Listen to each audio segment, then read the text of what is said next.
Cool.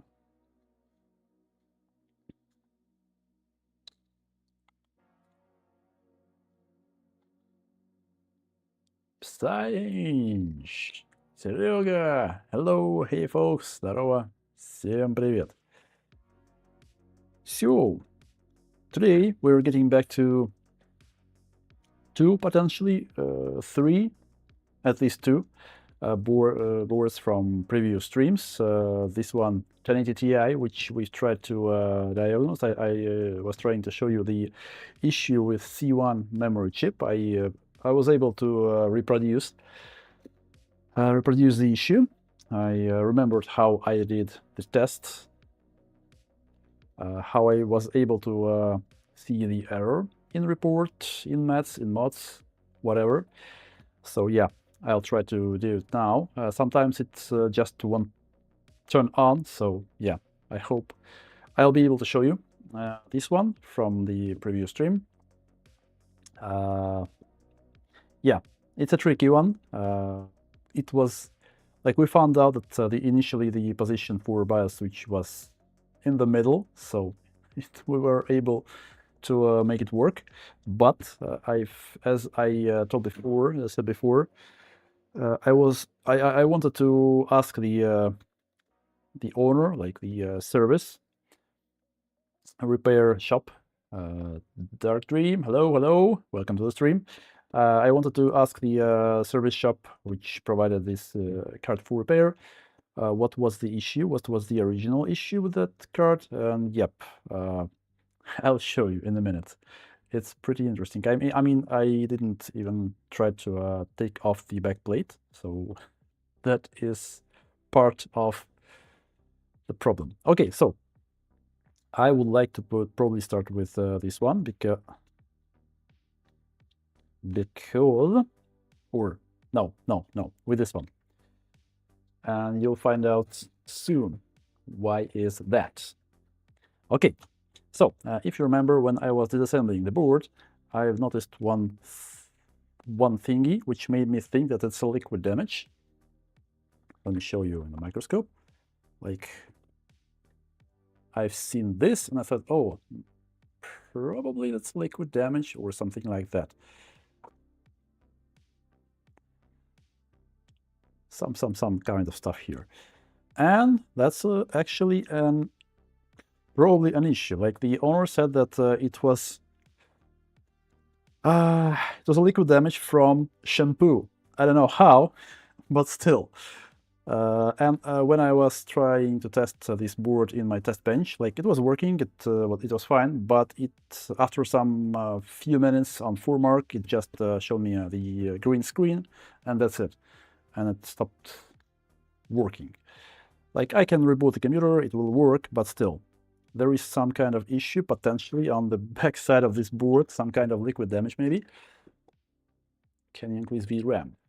Yep, it's possible on some boards, for example, on 4090, on some 3070, 2080 Ti. So yeah, potentially on cards where it's possible, where there is a proper BIOS, of course, I can do that. So yeah, let's take off the backplate and see what's wrong. Potentially could be there. I mean, shampoo. Why shampoo and how? But yeah, it is what it is. That's what she said.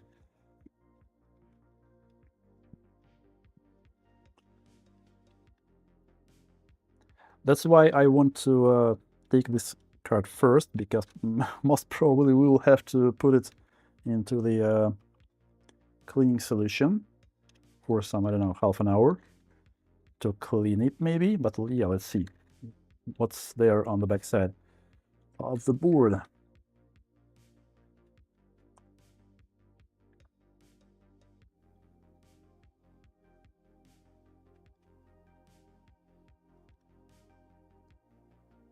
One more? No. Yep, one more. Cool.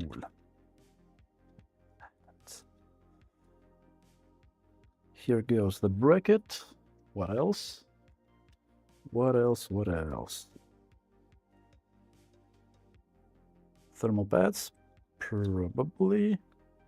Yeah, I guess that's only thermal pads holding the back plate. Ugh. Damn it, it got stuck. Actually. Oh, yeah, here it goes. Well, it's not that bad, actually. I expected to see something really awful.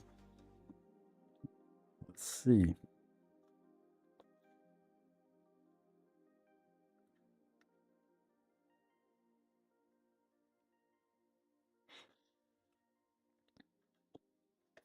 Yeah, more or less okay. Is 50-50 worth buying? Well, yeah, it's actually the recent generation.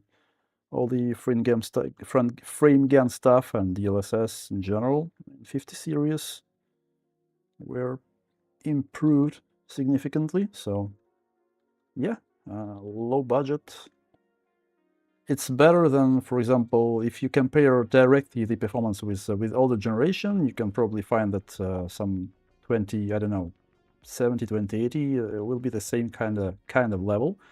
But because of all the new improvements with DLSS and everything else, will make 50-50 a more favorable purchase, in my opinion.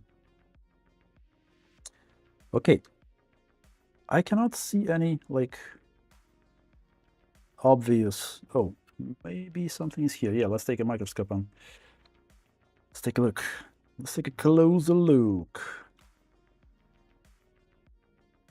Mm-hmm. Yeah. I believe that's not good. Oh, give me a sec. Такое. Запоет? Завтра поеду, конечно. Okay, yep, something is definitely wrong here. At least some oxidation on this logic thing. I'm not even sure the lag is okay. Like that first lag. Whoa. That's cool. What else? What else? Well, for now it seems that's the only place with some obvious damage. It's okay here.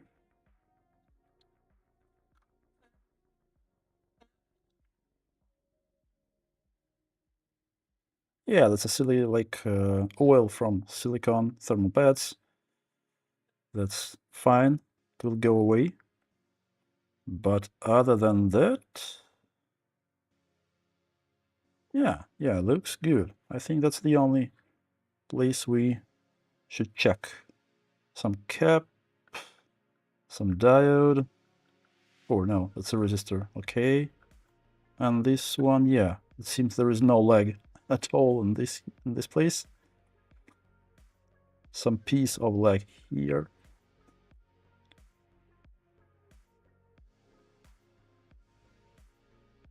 Nice. Yeah, this cap is for replacement, this one's for to replace. This resistor probably also needs to be replaced. I think that PWM controller should be okay. Yeah, anyway, let's put this thing to a cleaning solution, and then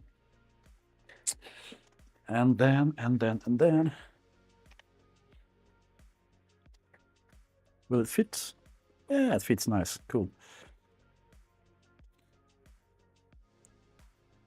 Will 50-50 have DLSS4? Yep, it will, of course. It's a matter of generation, not specific model, so it definitely will. So, some distilled water. Should be enough. Because we only want to clean that back side. Anyway, we'll see.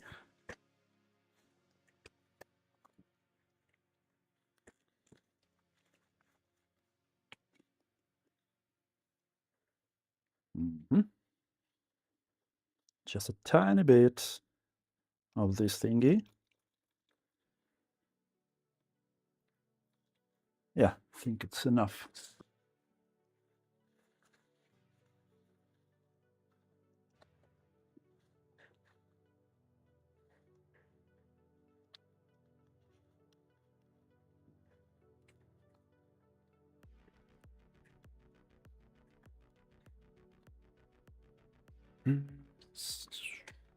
How should I deal with that?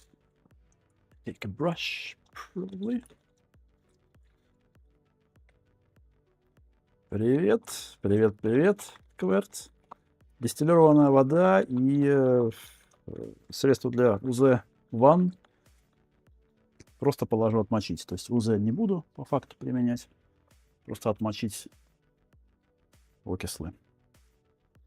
Okay, so let's put the board there. Let's wait for, I don't know, half an hour, maybe a little bit more, while we will try to test the 1080 Ti. Yeah, I'll just leave it like that. Somewhere here. No, something more even like this. Damn it. Yeah, that should be nice. Okay, so 1080 Ti. Let's get back to this thingy. I'll try to reproduce that issue with memory. Pretty interesting one. So I got the same results. C1 memory chip seems to be failing, but yeah, it's not that easy to reproduce. Oops, not this one. Cool.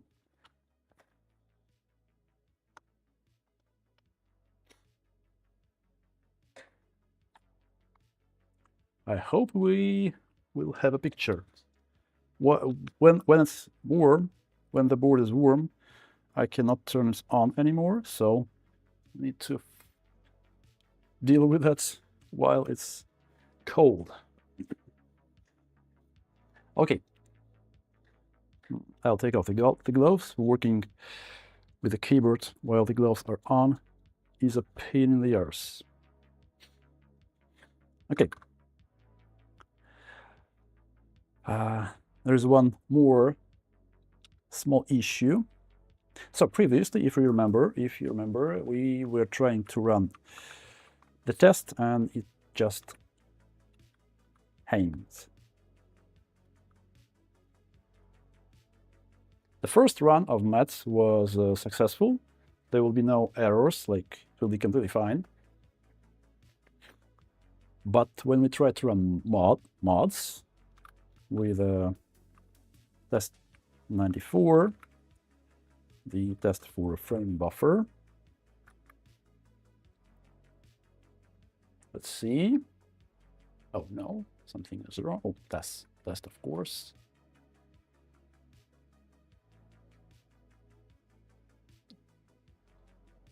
Oh, even like that, ideal case, because right now we potentially will be able to see the error. Maybe yes, maybe not. Previously, it got crashed. Let's see. Yep, something is there. Let's check the reports. Yeah, as you can see, C1. So in some cases, that mods test could just crash, and I had to spam Control-C like multiple times, a lot of times, just to get it out of mods, and only then I could run the maths to see the error. But yeah, as you can see, we have an error on C1 chip. That's something I would like to see. Now we can quickly try to replace the memory chip and see if the Furmark and other stress tests will work fine. Like before, we could get a black screen after, I don't know, 30 seconds on Furmark on this board. Nanomodu, hey yo, hello, good to see you on a stream. These were from, yep, it's the same board. Let's put it here. Oh, I hope I won't mix all the screws when I when I will be reassembling all these boards back. How's it going? Cool, cool. We tried to get back to 2 GPUs from previous streams. One actually has a liquid damage. It's in the cleaning solution right now for, I don't know, some half an hour. And this is the other one.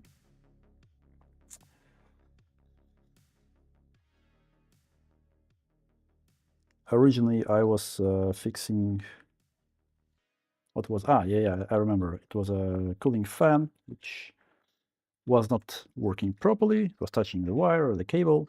But yeah, this board actually had another issue, which you could just see. We see one memory channel.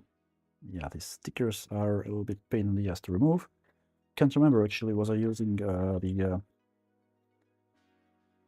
phase change material here or was it something else? Okay, I'll clean this mess later. Right now I want to take it apart.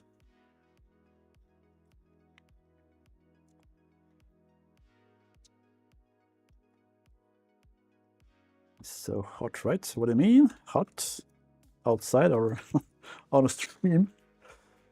So let's see. I probably used a phase change here.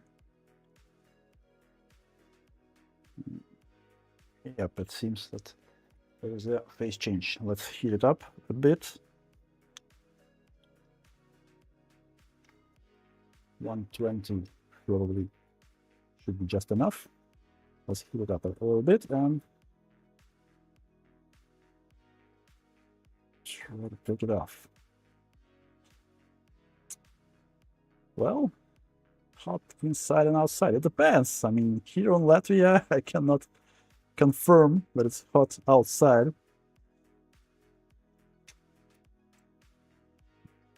Something like 20 degrees Celsius, right? Well, no, I think it's not that warm. Oh yeah, nice. Went off.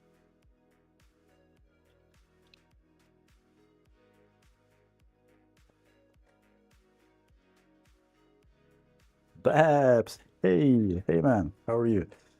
I'm cool. I'm good, thank you. So yeah, we're getting back to a few GPUs from previous streams. On this 1080 Ti, we're able to get the errors on one of memory channels. I'll quickly replace the memory chip. And the other one with a liquid damage is in a cleaning solution right now. Also, we have a 3060 Ti potentially. If we will have enough time, we will try to replace the memory on one of the channels. Like, it has a jumper wire, but still not working properly, despite it's not having any errors on memory tests. Anyway, yeah, let's put this thing in the preheater. Let's quickly prepare the memory chip for replacement. Shouldn't take long. But yeah, this one is a GDDR5X, so little balls, 0.35 I usually use. And yeah, reballing GDDR7 is also a bit tricky. I don't like working with GDDR5X. I have no pulleys at all. That's why I want a new workbench. I tried to experiment with a macro camera today on my VGA preheater, but yeah, on this workbench it's not possible to find a proper, place to put a camera. Like, there are walls from two sides.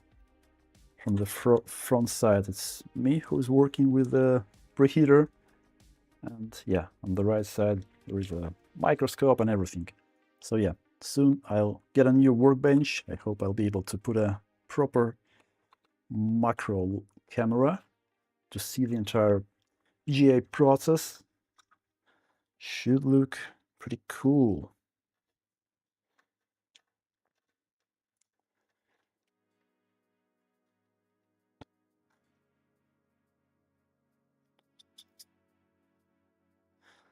I should check what kind of memory it uses. Like, of course, it's Micron, but there are different types of GDDR5X.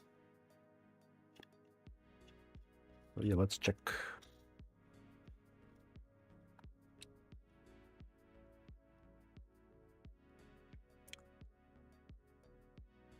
D9 VRL. Okay.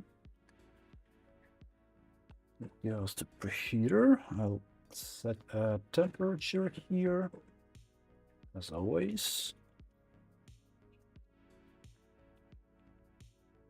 Here it goes. Okay, let's see if I have D9 VRL memory available. I should have.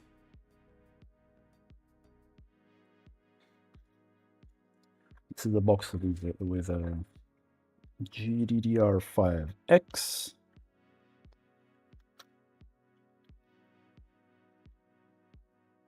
Yeah, we could use potentially another memory, but if I have VRL, oh yeah, I do. I do. I hope it's working. It should be, I mean. Yeah. Any of them. Oh, maybe I have some rebuild prepared, you know? Sometimes I do, sometimes I don't. No, I don't have any rebuild. Oh, anyway.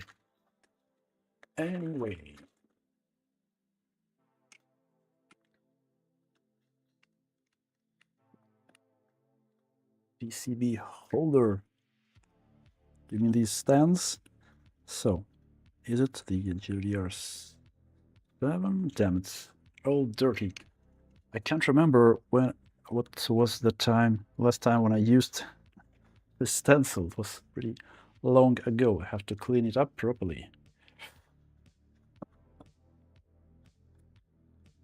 I almost don't take these boards for repair already, 1080 Ti, but for some reason, during the last few months, they got much more expensive on the local market at least. Like before, they were some 130 euros. Now they are 180. That's crazy. I don't know why people try to sell them for that money, and if anyone actually buys them. But yeah, that's pretty weird. So, is it clean now?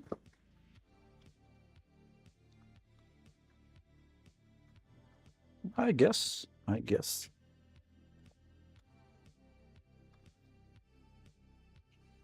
BMC, hey yo!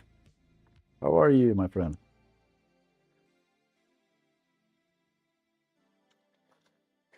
So, they all come from eBay scams, I'll bet. Well, probably no. Like in my country, not that often when people actually buy some GPUs on eBay. But yeah, sometimes probably they do. And even on from AliExpress, as you could already see on some previous streams. That's funny. What's the temperature on our 1080 Ti? 70. We have enough time to prepare the chip, I hope. Let's see.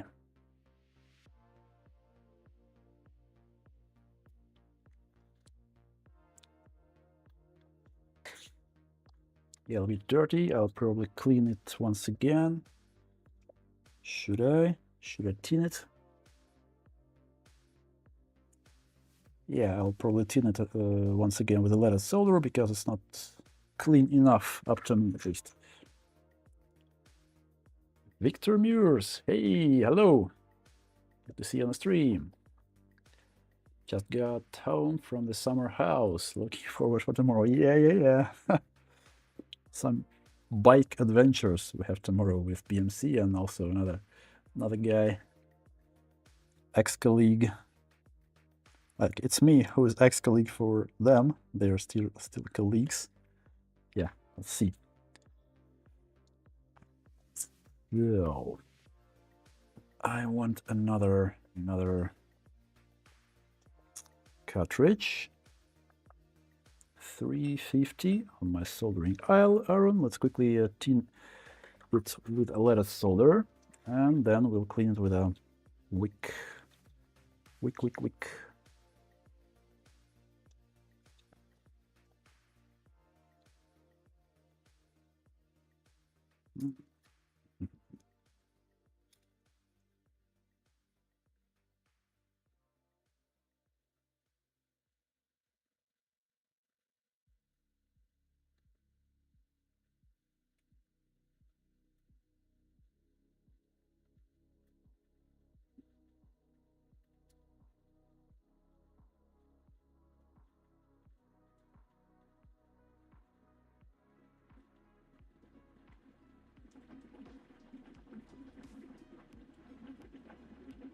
Yeah, I'm fine with that.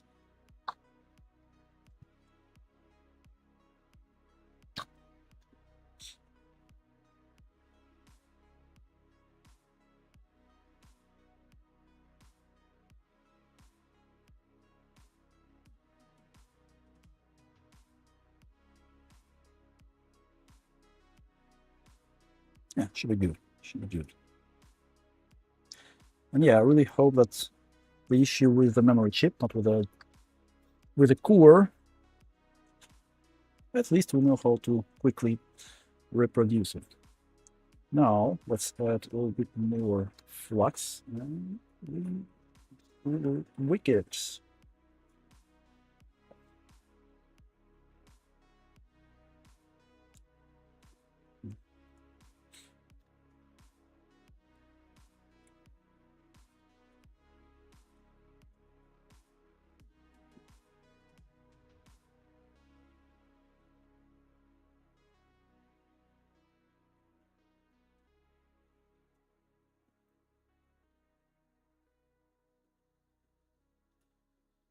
What's wrong with these two?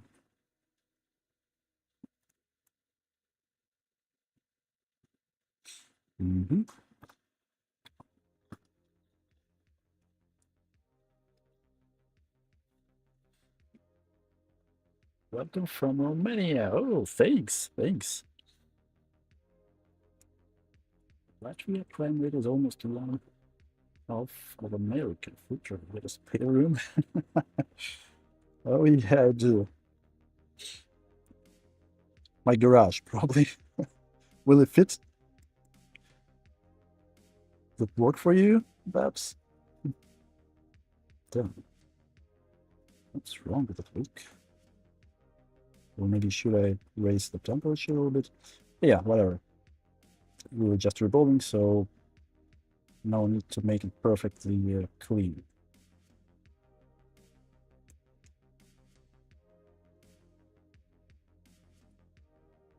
Okay. Okay. Let's clean this mess.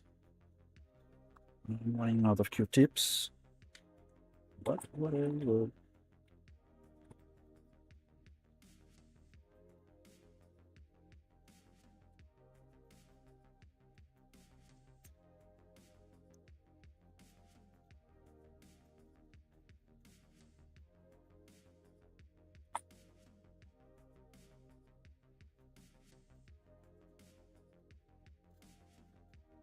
Yeah, good enough for rebolling. Yeah, one bed is not that clean, but again, for rebolling is pretty much enough. What's that in the right side? Let me zoom in a bit. Some scratch, but I believe not a big deal, and shouldn't be a problem. Oh, scratched here as well. Anyway, let's just put it for testing purposes. I just want to see if the memory chip is the issue, or is it a GPU? The core. are we able to get new boards and double the memory? I'm kind of interested in doing that. New boards, you mean new memory chips?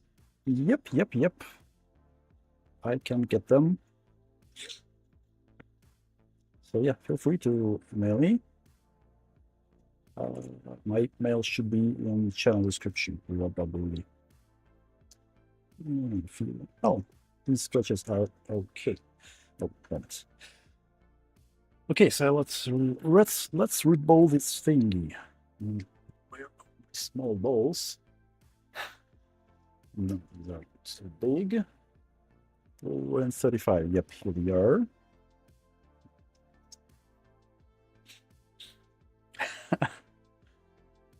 Yep. It is what it is, Babs. I think they mean can double memory of 1590. It depends, like 1490 is possible. 1590, I'm not sure if there were any biases. Oh, by the way, damn it, I should check the temperature on the board. Give me a second. Completely forgot about that thing. What's the temperature? Is 180, well, 190. It's a little bit too much. I'll turn off the preheater. Well, I'll lower the temperature at least. But at the same time, it will be much easier to take off the memory, to lift the memory chip. Let's quickly do that. So 375 hot air station.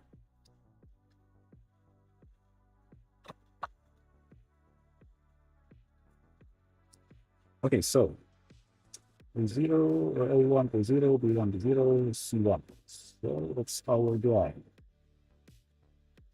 I want to recover the core right now.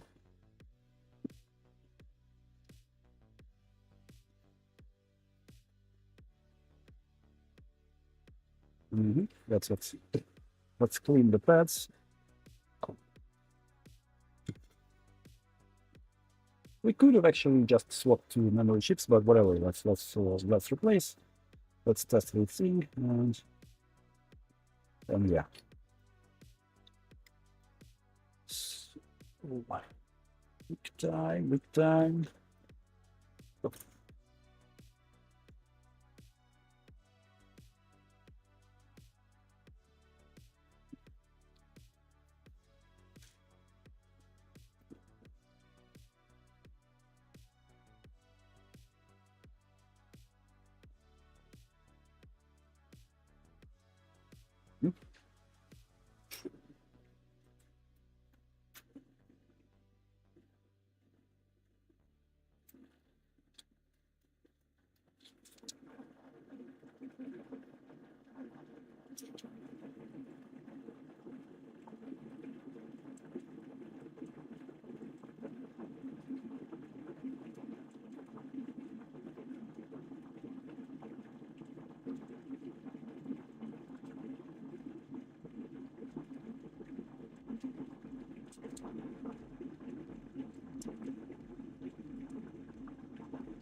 Nice, it's steamed. Now let's make it.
Should be good.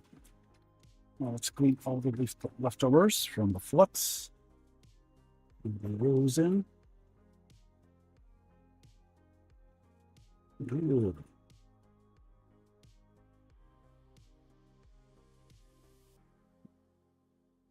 Okay, I'll leave it in some 150 degrees while we are on the memory chip. So,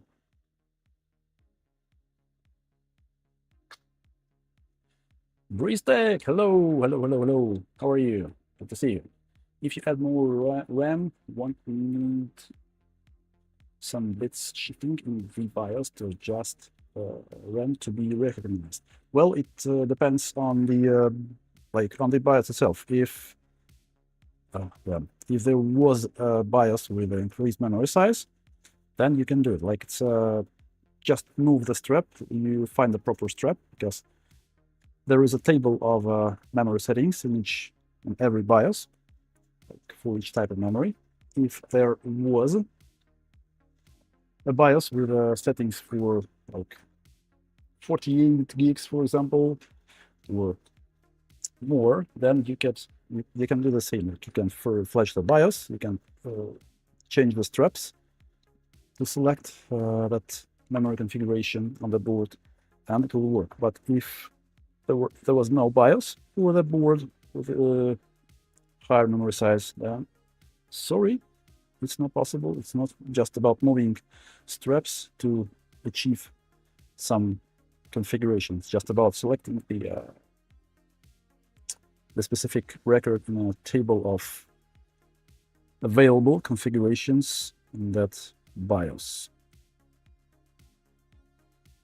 So yeah, I'm not sure 100% about 1590. I think that there were ways to improve memory size, but I'm not fully sure with that specific model.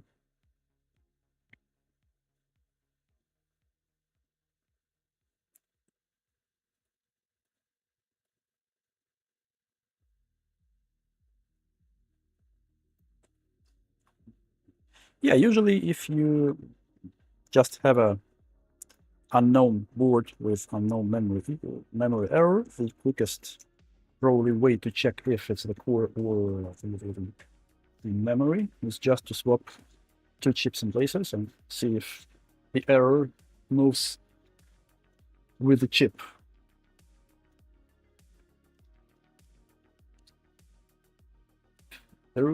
Alp 28. Hello, hello.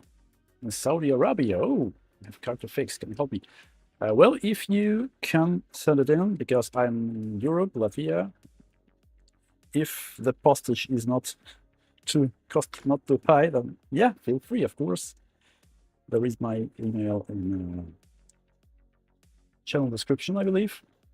So yeah, feel free to ping me or maybe check the postage cost beforehand, because maybe sometimes it may be pretty expensive.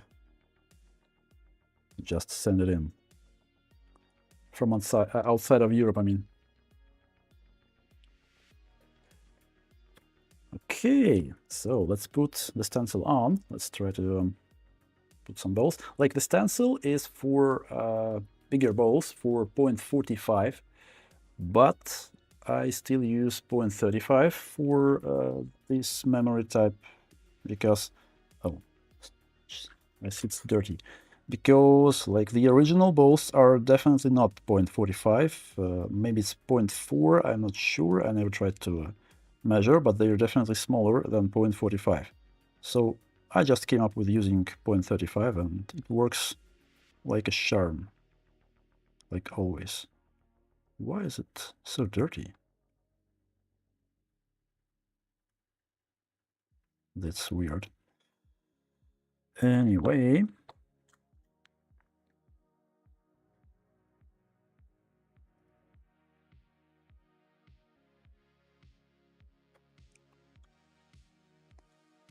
DDR7, but GDDR5X. That's funny. You can see that the holes in that stencil are for 0.45 balls. And when using 0.35, it's a bit tricky because they can go like two balls in one hole.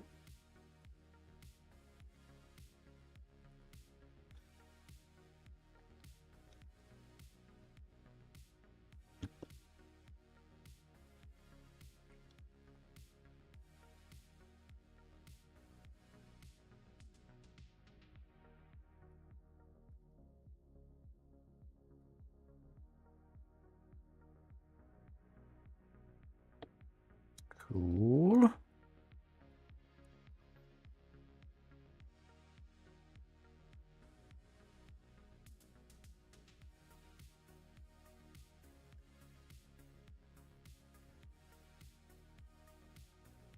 Should be good. Let's check if we get all the balls in places.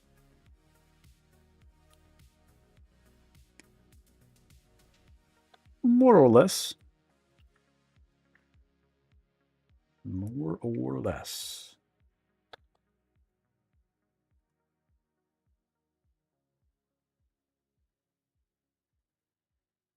I should align them better, because otherwise they won't solder in. They may just stay somewhere on the edge.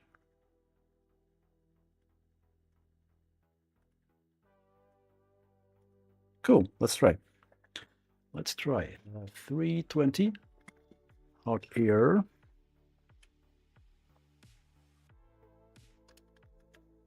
And 40% flow.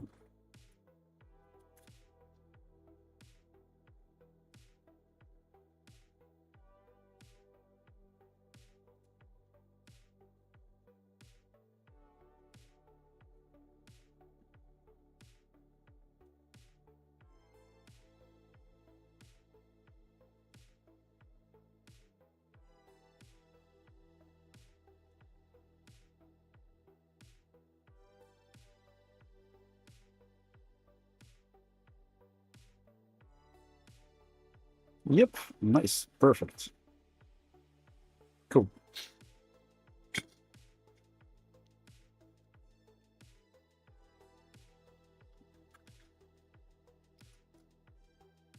Let's take off the stencil while still warm, while still possible. Nice. Goes to IPA.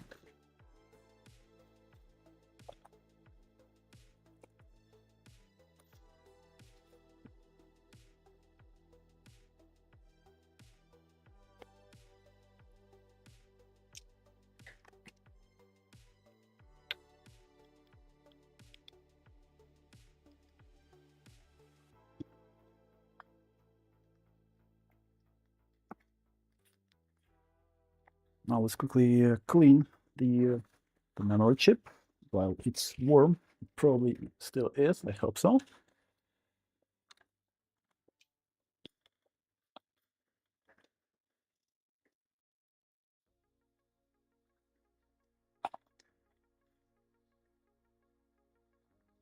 And while the board will be cooling down after we solder the chip in, we will check the other board. We will take it out from the cleaning solution. We'll try to understand what should be replaced there. Yep, it's clean, it's good, nice. I'm pretty happy with that result.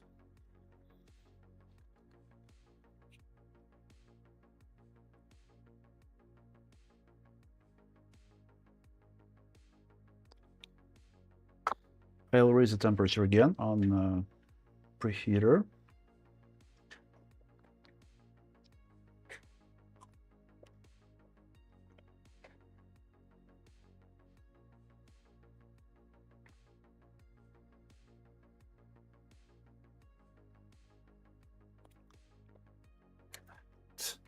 Can see a shit.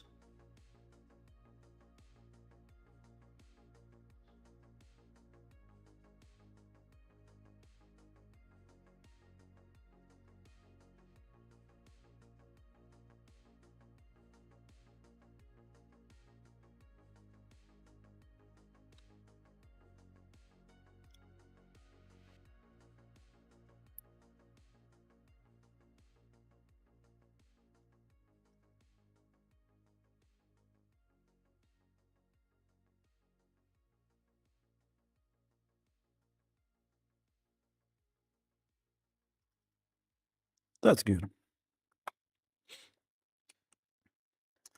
So let's put the chip, the board right away.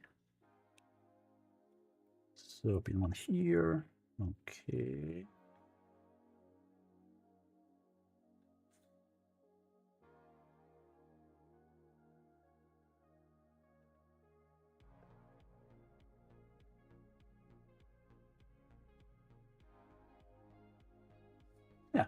It seems to be aligned perfectly.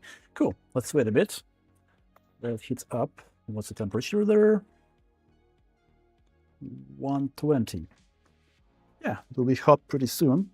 Oh, by the way, I recently got a thing from Ali, a new thermal paste to test. I've heard a lot of good things, good feedback about this one. Like, the name is hard to read. Oh, what was it? Oh, yeah.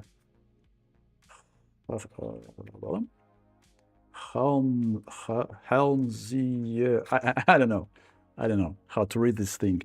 But anyway, should be a pretty good paste. That's something I want to test on my 3090. Yeah, let's see. I'll probably make a video on how I apply it,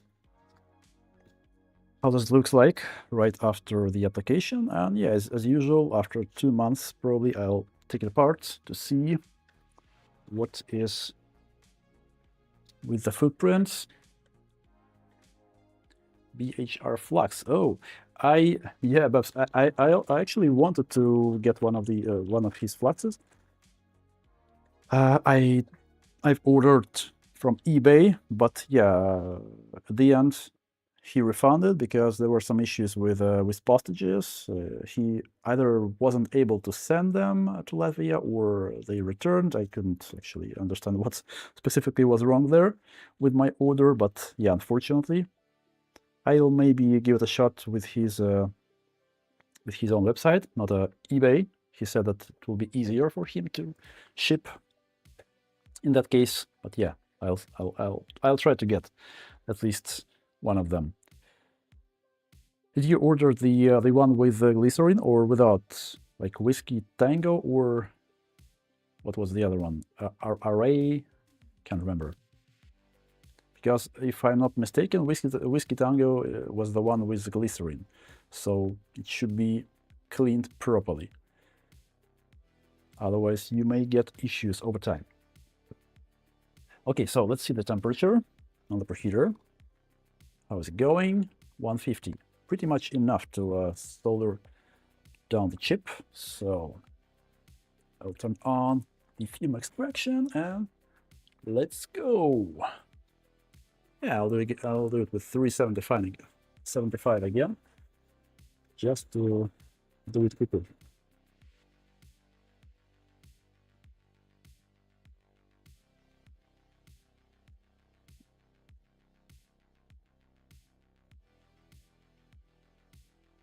I think we are good.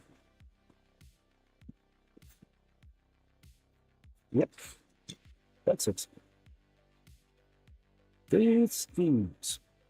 Okay, so while it's cooling down, let's check that other board. Let's take it out from the cooling solution.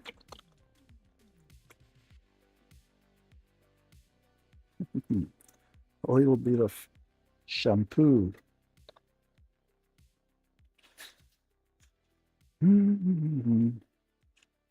I should probably wash it in the sink, otherwise, yeah, it was really dirty. Oh my gosh. Okay, okay. Should I wear gloves potentially, like nitrile ones? Because damn, this thing was dirty. Now it probably isn't.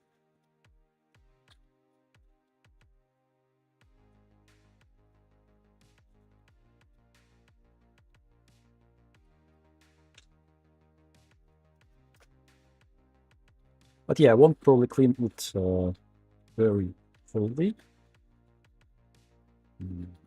I'll just use the air compressor to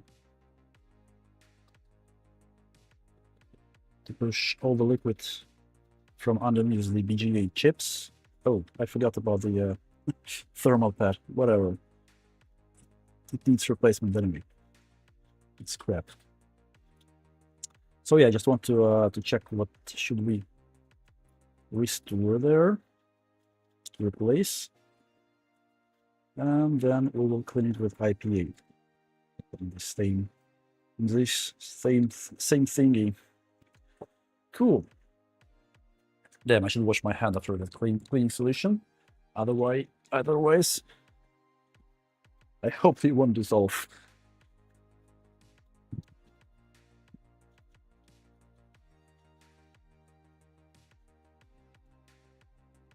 Oh yeah. Okay, I'll quickly go to my garage. I'll quickly blow it with a air compressor to pull out all the liquids from under the BGA. So yeah, give me a minute, guys. I'll be back soon.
Okay, I'm back. I'm back. Sparta! Hello! Good to see you. Yeah, I haven't checked the chat for a few minutes. What happens with glycerin if you don't clean it all off? Yeah, like it requires proper cleaning, otherwise it absorbs the moisture, the humidity from the air. And yeah, that's not good for your solar joints. Okay, so let's see that damaged place. How does it look like now? Ooh, cool. Yeah, probably should have brushed while it was still in the cleaning solution, because yeah, let's try to finalize it with the IPA at least. But yeah, one leg is definitely off for that logic gate, for the cap as well. Maybe let's try to brush it now. Yeah, I completely forgot to brush it while it was there. Yeah, these are the leftovers from the paste. I suppose that PWM controller is okay. Well, one leg bothers me a bit. All the others Well, I don't know. Maybe we should reflow it actually. On this side, doesn't look good.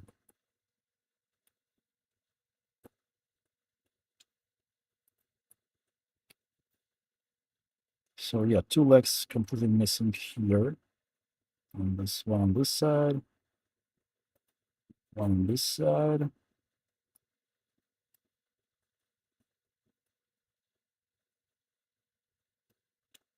Oh, no music again. What?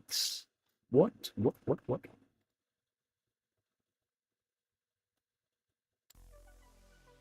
Nice. Cool.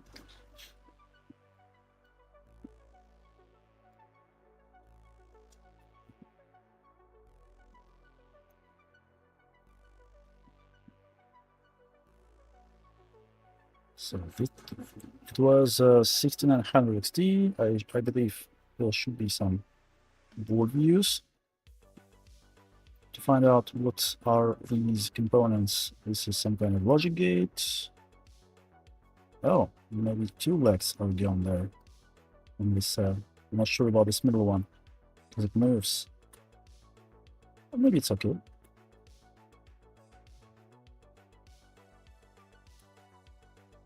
Anyway, let's remove this, and this. And then we can see what's wrong with the EVM controller. I probably should remove this one as well.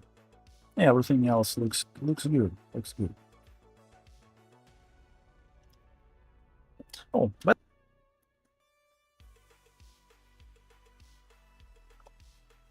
this was the XFX, but I believe they are more or less the same.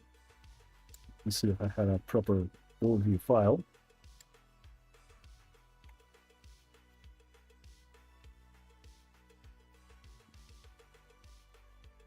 Mm-hmm. 6900. Central Asus. I prefer Gigabyte actually. Let's see if it's kind of the same. So we're somewhere here. Yep, exactly. This one, this one, this one. So these three components should be replaced. This PDM controller, I would like to reflow it. But anyway, we can find out what are these. Maybe I even have something similar. I think I have a 6800 RX download somewhere. Let me check, let me find it. I believe it should have the same components on the same place.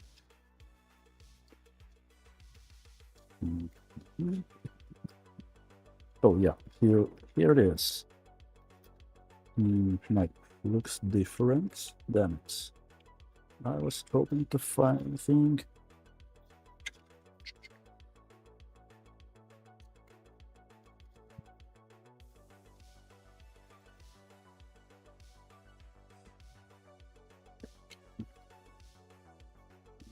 That's not it. 6800. Yeah, it has something in common, but I was hoping to just you know, pick and move. That's not the case. Yeah, anyway. Oh yeah, by the way, maybe I can show you. These 6800 boards quite often have cracked core, some bubbles and some cracks. I even had one 6800 XT board where the entire core like was completely exploded into pieces, you know, just a bunch of pieces laying around the board.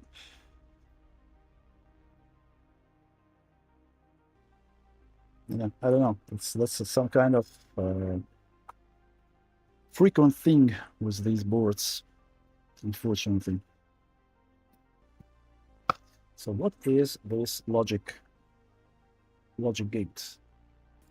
Let's see. Stream is buffering from time to time, then it skips forward and you can go back and watch what you said. Oh. I see some dropped frames. Yep, you're right. Thank you, Sparta, for pointing that out, but I'm not actually sure what could be the reason, because my internet connection is stable right now. I see that I had a 600 dropped frames. Yeah, let's hope that it was something wrong with my internet. Like 5G connection sometimes gives me some troubles, but yeah, I'll keep an eye for dropped frames. Hey, Mick, hello, my friend, how are you? Pitco, hey, hello, good to see everyone. So yeah, we're waiting while this thing cools down. Is that for sure? Oh, 70 degrees. Maybe let's see. Try to test it quickly, and then we'll get back to this guy. We should check what is that logic element. What can we replace it with? And yeah, probably it can be replaced with some typical stuff. But yeah, we'll see. Anyway, let's get back to this one. I want to use a riser as always. Russ, hey man, good to see you. How are you folks? So yeah, today we got back to 2 boards from previous streams, potentially 3. One is, I hope, is ready. The other one, we'll get to it in a minute after we check this one.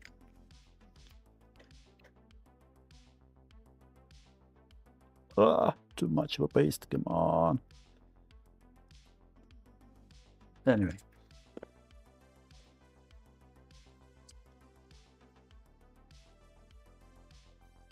Like this. Yeah, put it like this.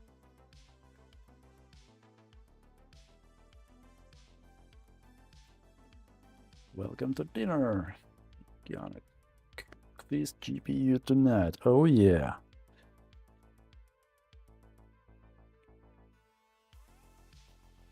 Gangsta RRR. By the way, Ross, you decided to leave that logo from yesterday? Did you? Or you are still experimenting with your logos?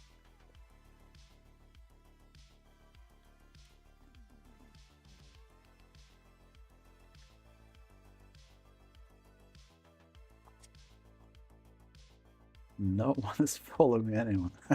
Hot goes. Hey. Hello. I'm going through a phase right now. Well, good luck with it. Good luck with it, Russ.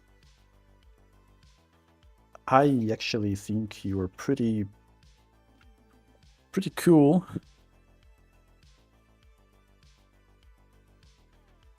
The way you did, so I don't know. Just keep it up, man.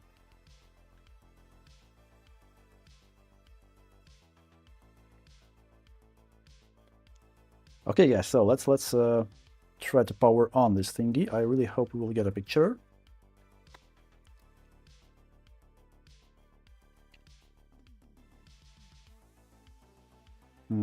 Cool. At least it turned on. If we get a picture, then it's good already. Please. No picture for now. It's either the chip I decided to use is not good, or I don't know. Let's switch the test bench to the onboard graphics and try to run maths for the external GPU. Not good anyway. I was hoping for a good outcome, but yeah, let's see. Onboard them.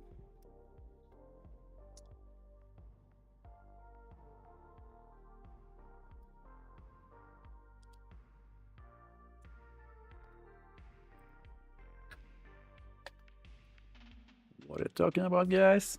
About Russ? Yeah.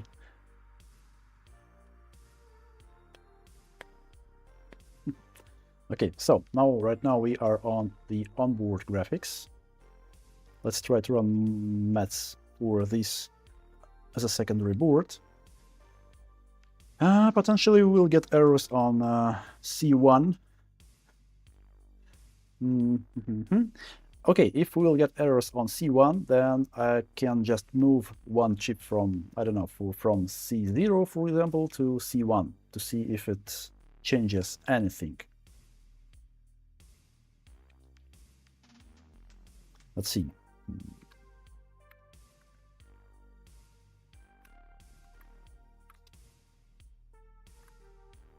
Let's first initialize the GPU. RAM state init test.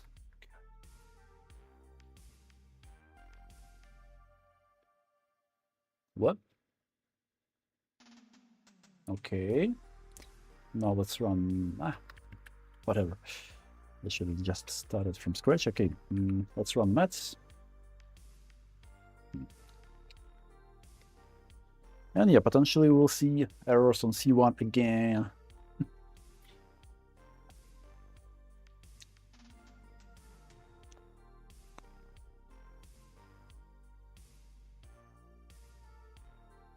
Or you're from the phone?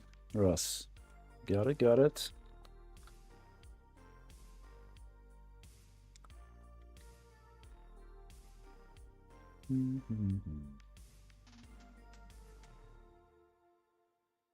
Come on, show me some errors, please.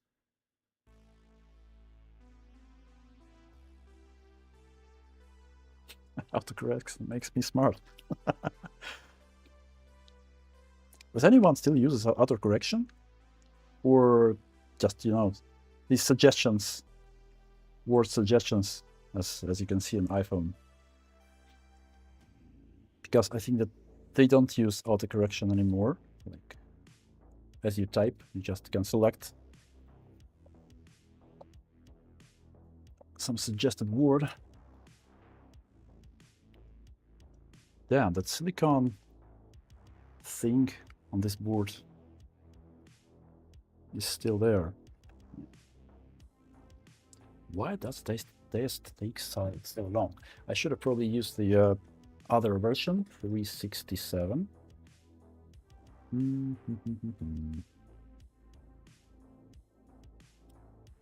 Whatever.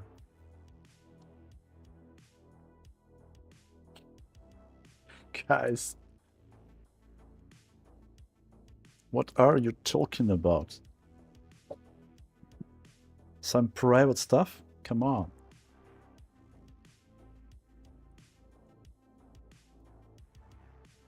Damn, it takes too long.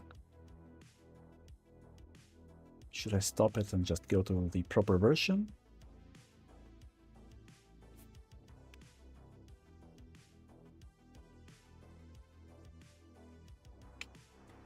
Yeah, it'll probably just show us all the errors on all the memory banks. Okay, let me stop it. Let me use the proper version. 3767. Let's try again.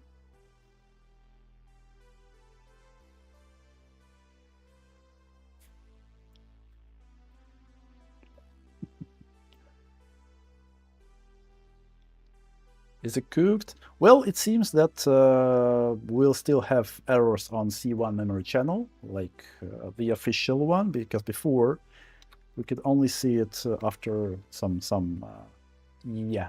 magic. In this case, we have errors on C1 again.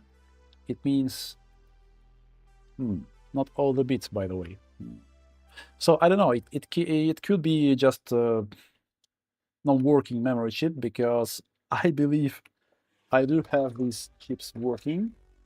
Oh no, not this one in the box, but it could potentially be some of them are just dead. Maybe I just not the lucky guy, and I just took the the dead memory chip. It can potentially be the case. So maybe as a quick check, maybe let's just move I don't know, move one chip from C0 channel to C1 channel. If after that we will see errors on C0, it will mean that, yeah, this chip I took from my box is dead. We should just take another one. Like right now, we know that all the other chips are okay, all the other channels are okay. So this one is either the chip is bad or maybe something is wrong with the core itself. And after that, after the soldering process, just died completely. Like it could be the case that the memory channel is dead. Or maybe it's something wrong with the connection between the memory chip and the core, like we had on that 3060 Ti recently, where we, oh, damn it, where we got a broken trace. Okay, so I'll put it back to the preheater. We'll try to swap these chips in places. Well, I remove the one which is on C1 right now, and we'll move the second one. Okay, let's heat this thing up. While it's heating up, I'll try to find the proper replacement for this logic element, which is completely, almost completely gone. Like, check this out, guys. Like, two legs are not there. They're just gone. Capacitor is also not there. Oh, I think actually, yeah, this leg is... okay, I got it.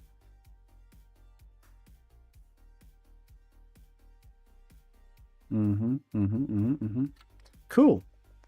The only pin that is still there is probably ground.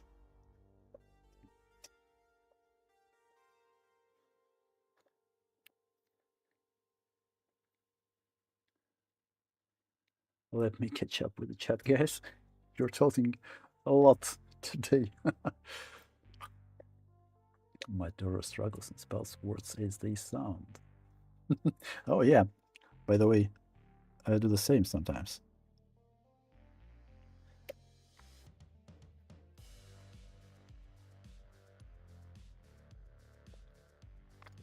Cool.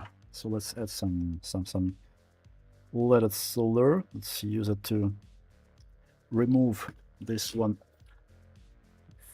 this logic gate.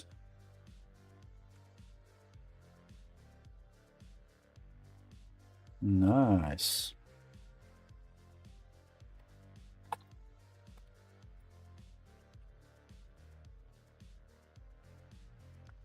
Do we still have the pads there?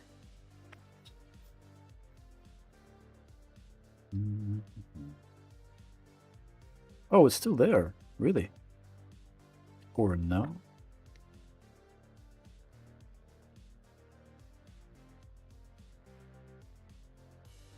Most probably it's not connected to this one. Well, it doesn't actually matter. I see that it should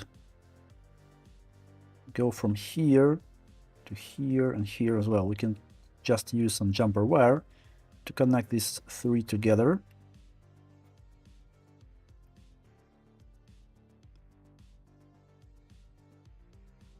Yeah, here and to this point, to this via. Most probably it's a via. We could scratch a little bit here and use a jumper wire.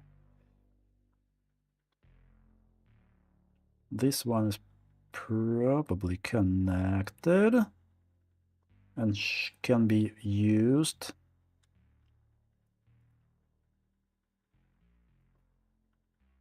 Yeah, all the other ones are okay.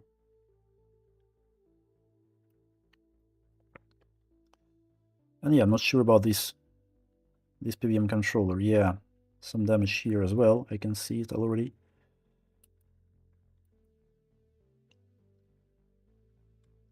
For example, here and here, a lot of damage to the pads. So yeah, this controller should definitely be reflowed. Other than that, should be good. Cool.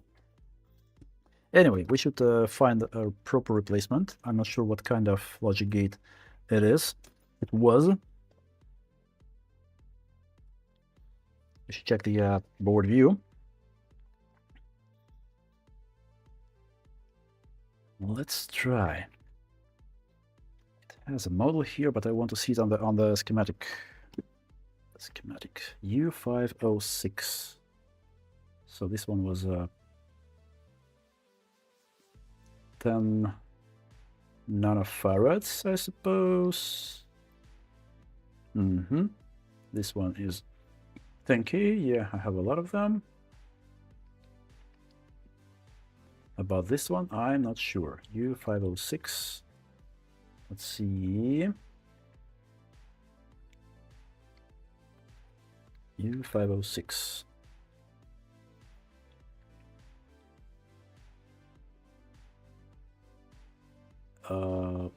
Wait, what? Oh, yeah, okay. So 506A. That's two parts here. Yep, here is it. Here it is, here it is. So yeah, typical logic gate, I suppose. Any logic gate can be used here. What was the voltage again? 3.3. Yeah, I think that pretty much any logic gate can be used here instead of this one. So I'll try to find some on the donor boards. Other than that, should be good.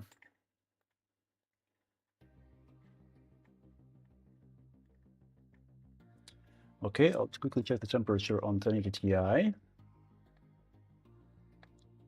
140. So yeah, let's get back to the board on the preheater, guys. I don't want to overheat it again, like I didn't, but 190 was pretty much too high to just take off one memory chip. Let's do it. Film extraction, let's go.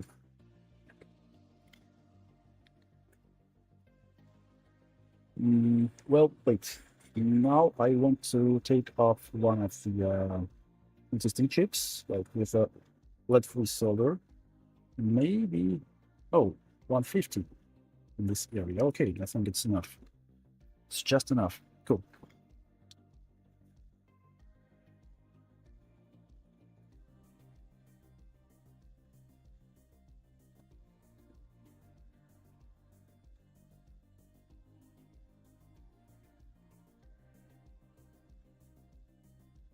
So potentially this chip will not okay because we shouldn't have arrows there. But as I said, let's try to move one of the existing chips from C0 channel to C1 channel and see if it helps.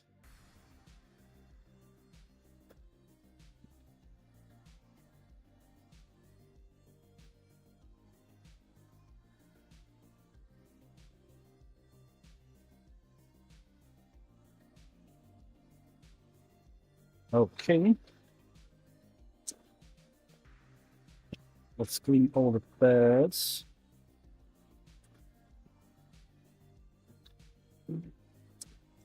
Yeah, actually like keyboard more for cleaning the pads.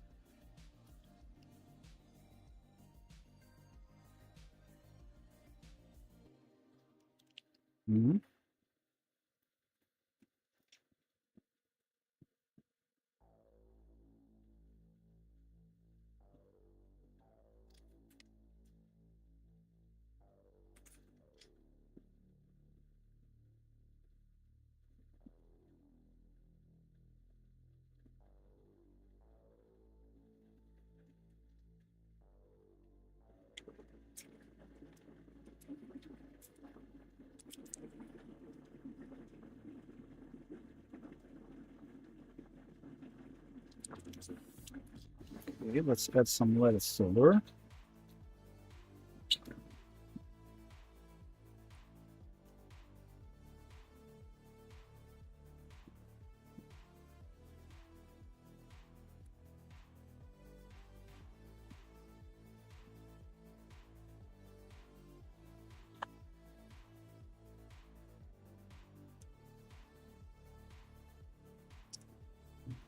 From that angle, it's a little bit uncomfortable to move with.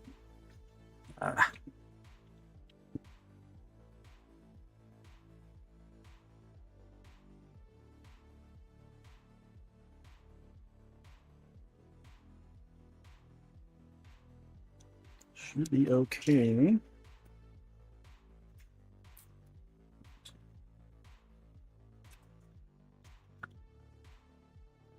I'll clean it up a little bit and then I'll make it.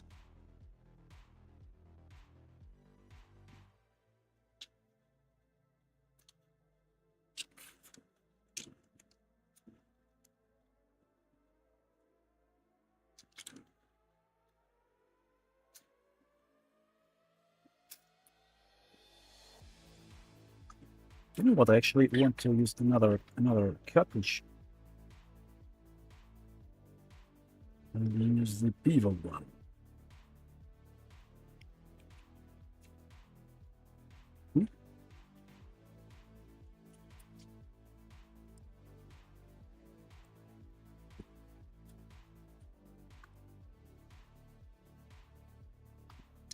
Suck.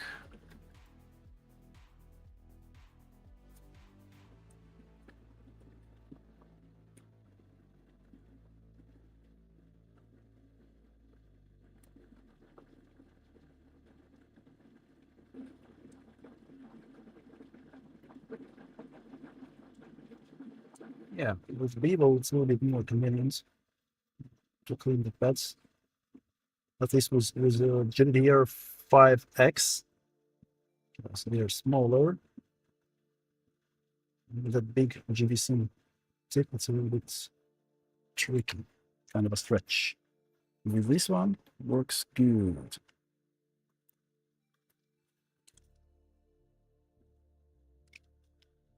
I'm almost done here.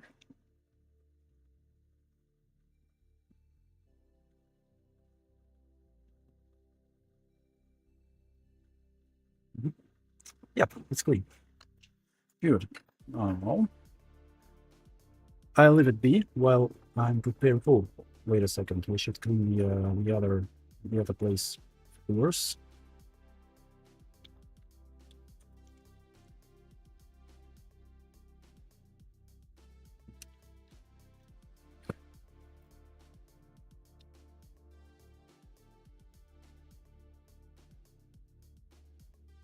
It's already tinned with lattice solder, so it's just a matter of wicking.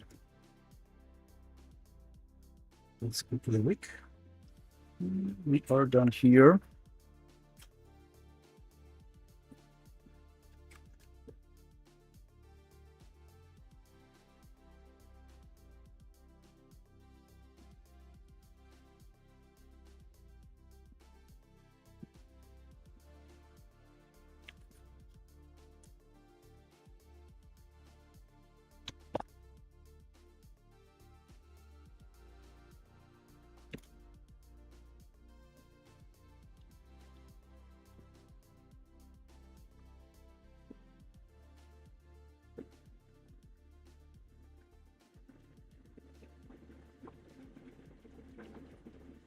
Cool, it's clean.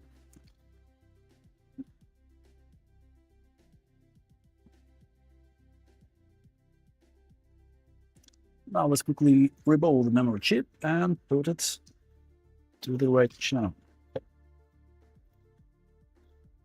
Oof.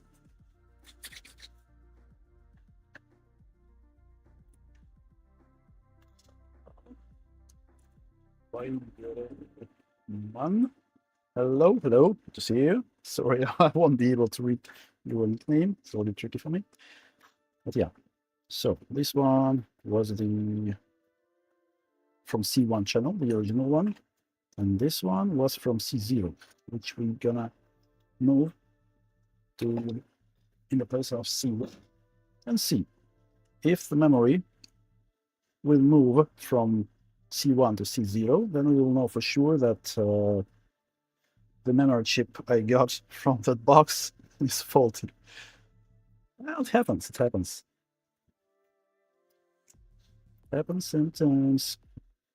Anyway, let's quickly prepare the chip.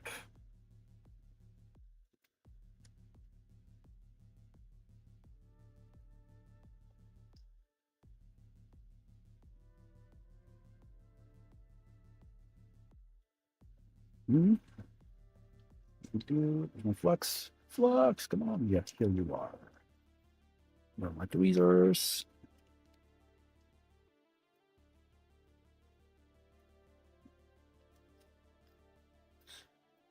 I won't change the cartridge right now, just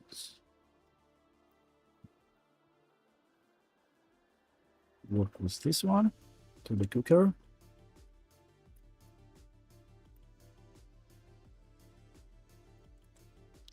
Okay. Lead 3 is gone. Now let's tin it with a lead 1.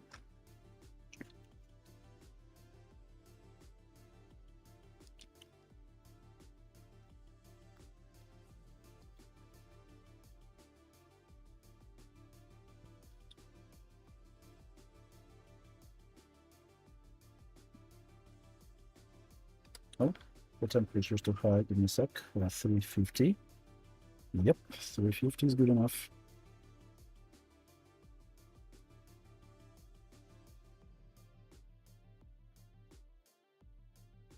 Mm-hmm.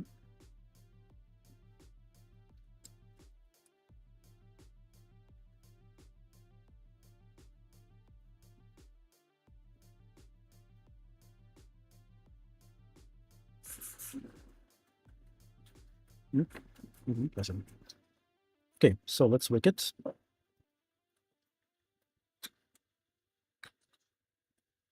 Mm-hmm.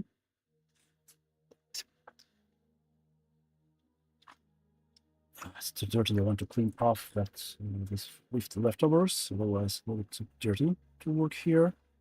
I'll put a new flux and then we'll wake it.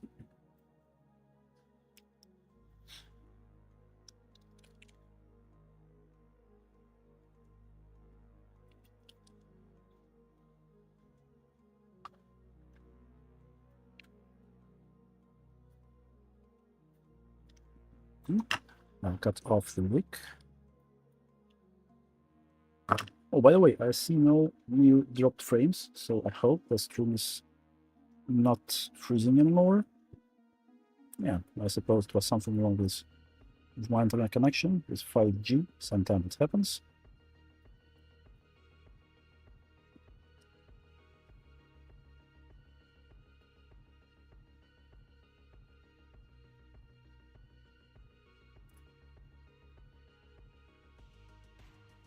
Mm-hmm. Okay. And the other side.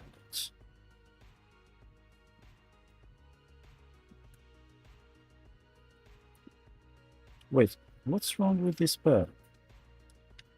It's definitely something is not okay with one pad here. It's either gray or it's missing. It's probably just gray. And considering that the chip was working fine, I suppose it's either ground or a voltage rail. Yeah, just a gray pad. Okay, cool. I'll clean it up a little bit. I'll add some flux and we're good to reball it.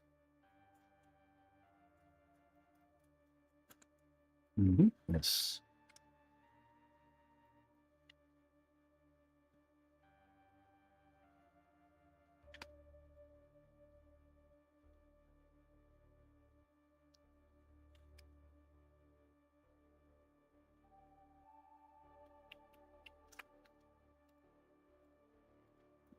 Oh, I forgot myself an iron in the deck. Anyway, again, let's quickly add the flux. with the balls.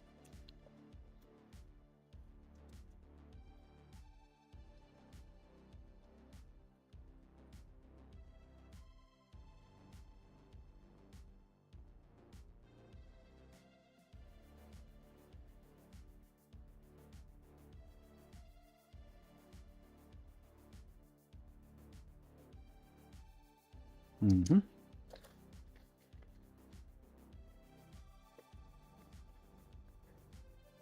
Should move it somewhere for now. It takes too much space. Cool. Again. Another try.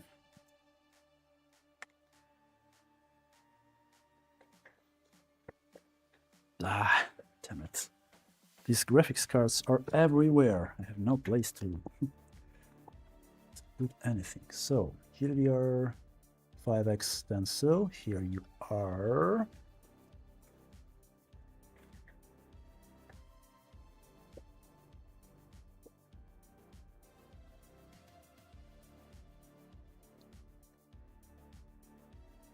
Mm-hmm. Nice. Nice and clean.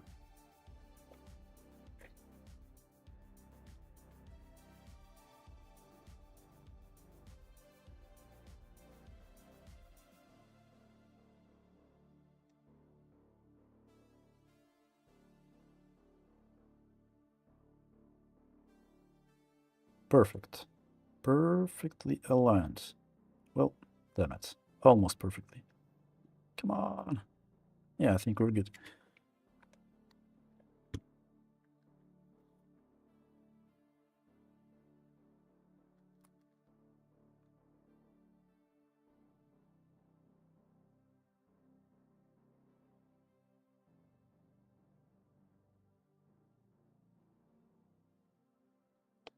Hmm.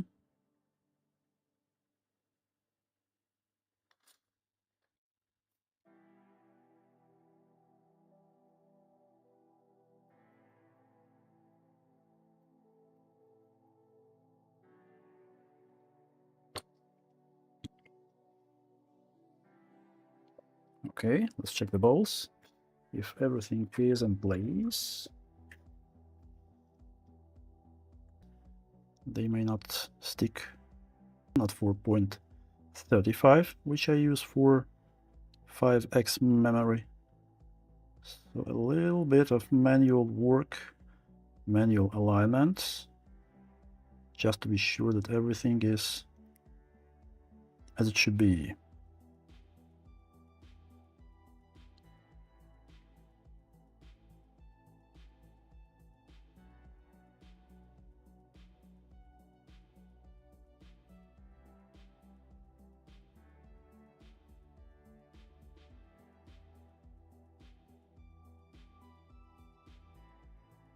Yeah, I think we're good. So, 320 as always, my hot air.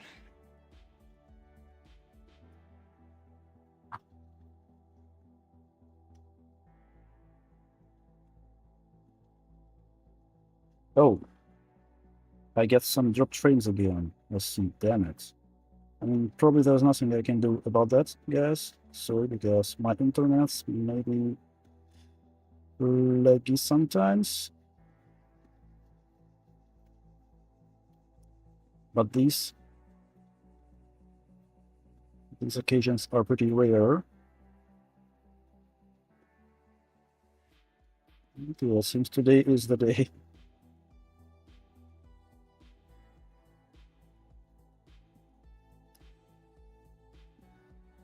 And yep, we're good.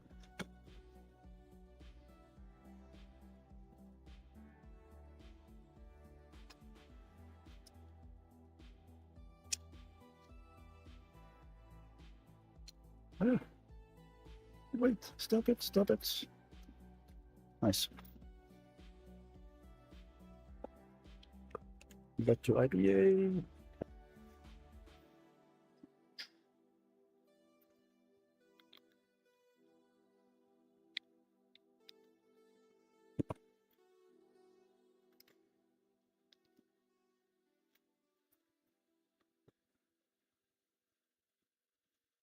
Damn it again. So, this one is ready. Let's quickly clean it. And let's solder it back. What's the temperature on the heater? Yep. It's still on. It's still working. Cool. Still maintaining the temperature. I don't even know if I'm online. I'll take a coffee break just in a minute.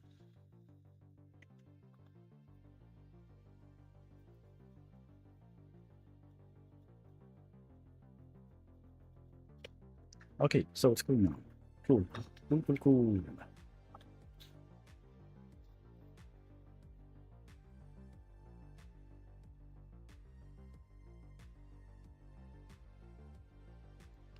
I'll close everything else because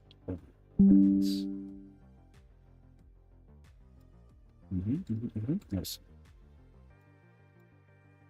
So coffee break. Let me grab my coffee. Magic coffee as always.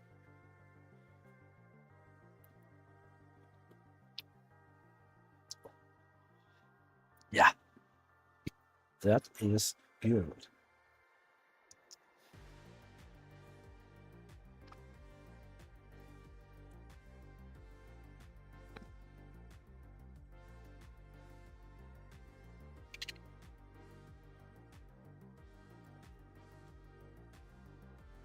What was it?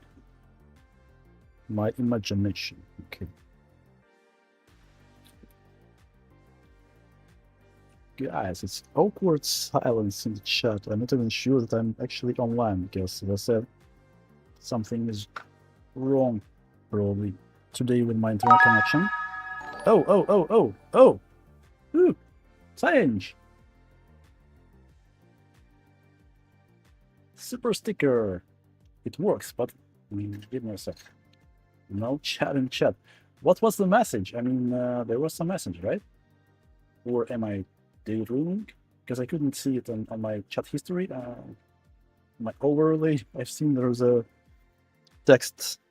There was some text. I probably missed that. No, it wasn't. Oh, okay. It's just a super sticker. I'm still not sure how these super stickers actually work. I'll be honest with you. With super chat, it's clear, but with super stickers, whatever. Thank you for your support, by the way. Did you manage to find a proper paint for your fans?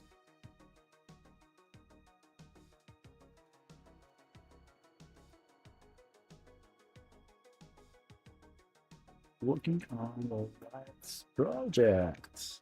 Listen to info. Yeah, it's the way it is. I usually watch some streamers while I'm working on something.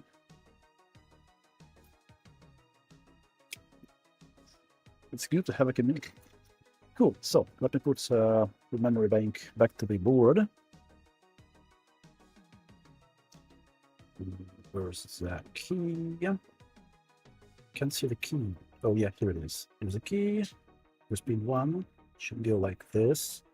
So again, guys, we are trying to move the memory chip from C0 channel to C1 channel to see if the error in memory test will move along with the chip. Ouch! It's hot. I touched the surface. Anyway, so if we will see that the error went from this place to this place, then we can be sure that the issue was with the memory chip. If we will see errors on 2 chips, then it will mean that something is wrong with the core or with the connection between the memory chip and the core. So that's the way to diagnose it. What you asked about fans? No, not fans. Fans. Not fans, I mean, забор, короче. Were you able to find a proper paint for your fans?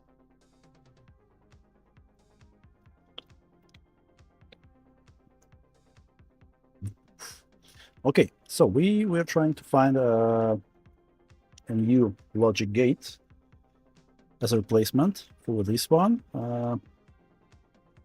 We should actually try to remove the PVM controller as well, because it definitely needs reflow. But when it comes to the logic gate, let's see what I have. I should have something somewhere. That's a PAX reset, actually, rail.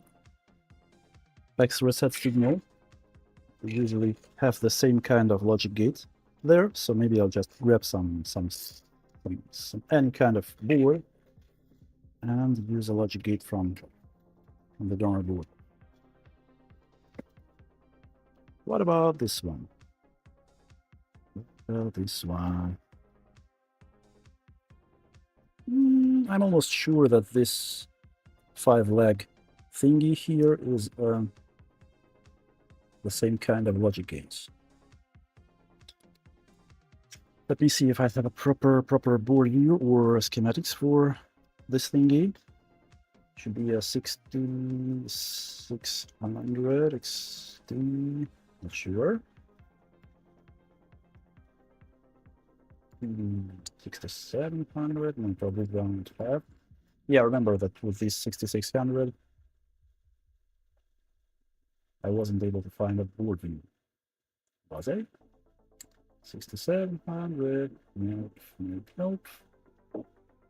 Oh, I have a board view from for MSI, but MSI is a little bit different, yeah. Damn it.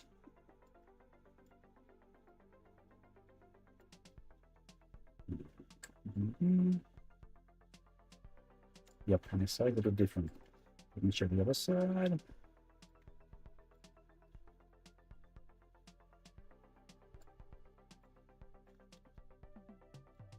No, I can't see any similar.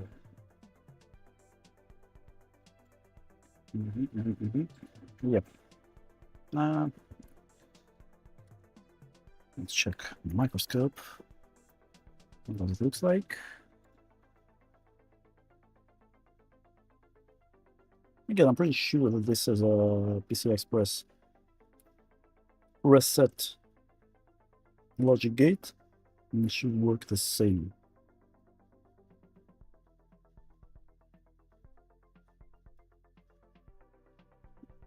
You know, just grab it and use it. Right? Right.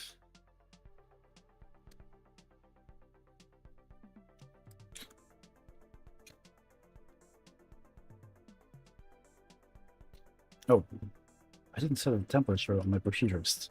Damn it. I'm waiting while it heats up. 130. Well, it's almost there, by the way.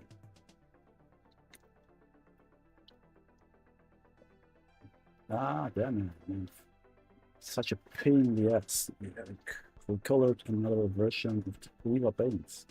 It's close. Yeah, I've probably seen the photos you've sent. Like, a bit different.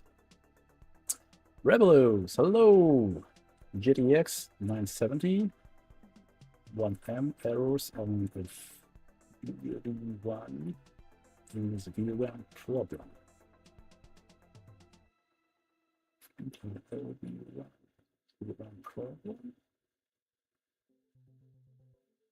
Could you give a little bit more context? I'm not sure what specific error are you talking about. Frame buffer input output B1. If you're talking about frame buffer errors on B1, then probably. Well, from the name of it, I can suggest that frame buffer input output B1, like channel B1, but I'm not sure what's the way you get these results. What's the software? What's everything? What's the context? Give me a little bit more context, and I'll probably be able to give you a proper answer. Spend like half a day in shops buying bolts, looking for better gate opening mechanism. You know the deal. Yeah. You actually have to replace some boards in my fence as well. Can I send you a photo of errors? Yep, sure. I don't have a Discord server, so You can try to use mail, maybe. I'm on the way of getting my own Discord server, but yeah, at this moment, probably the most reliable way is to use a mail. Or you can find me on, I don't know, Nano's Discord or Northwest Repair with the same nickname, basically. Yeah, missed the stream. GPU Kiki, hello! Good, good, good. We are good. 2 boards from previous streams, so we're trying to deal with them. One is already on preheater. We are trying to move one memory chip from one channel to another one to just confirm that the problem is with the memory chip, not with the core or connection. And the other one, yep, with a little bit of liquid damage. We want to replace one logic gate. I found a donor board with something similar. I mean, I'm not sure that it's 100% the same, but they are kind of all the same, these logic gates. Hello, good work. Thank you, David. Thank you, thank you, thank you. Okay, let's take off this logic gate. I'm 99% sure that it's the same kind of chip.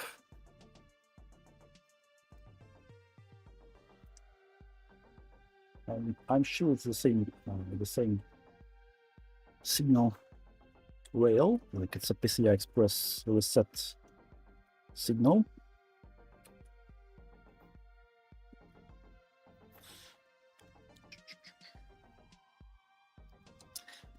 I should have had my hot tweezers here, but yeah, they're still not ready to be used. It's a bit too big of a tip.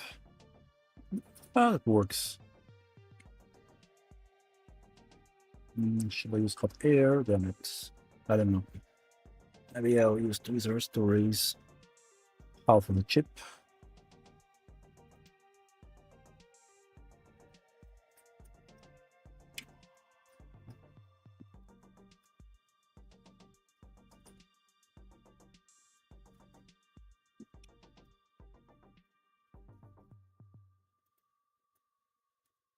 Nice, good. Okay. But yeah, on this board, we have some damage. So let's first remove these components. Then I'll use hot air to take off the PWM controller, because it needs to be reflowed, obviously.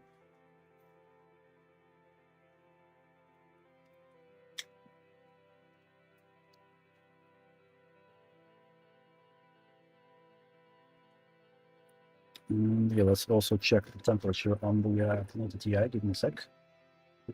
Too hot already? Oh, 185. I believe it's actually already soldered without the hot air, because the temperature is pretty high. I'll turn off the preheater.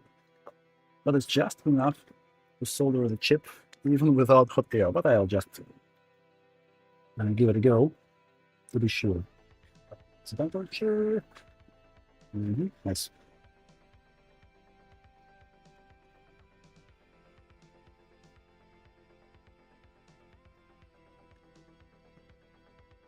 Yeah. Okay, so we're done here. Let's get back to this one. Yeah, what was there? We should remove these two components, like the resistor, the capacitor. Resistor is 10K, as far as I remember.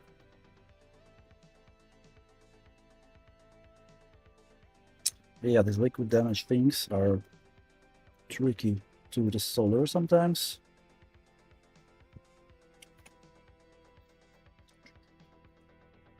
Oops.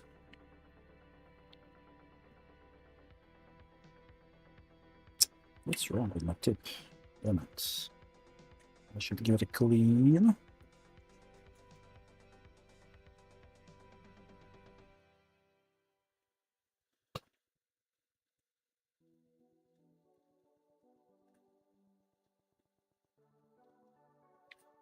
Mhm.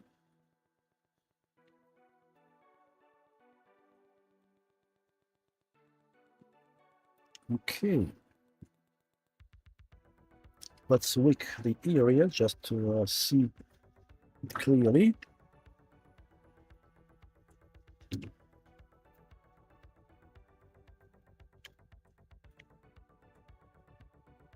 I should go in the tip.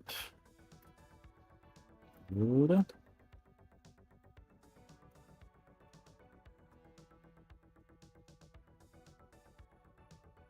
Yeah, the pads are damaged, of course.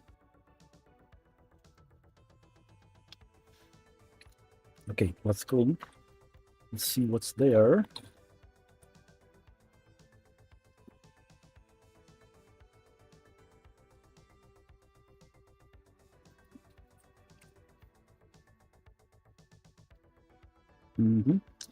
So yes, as you can see, I'm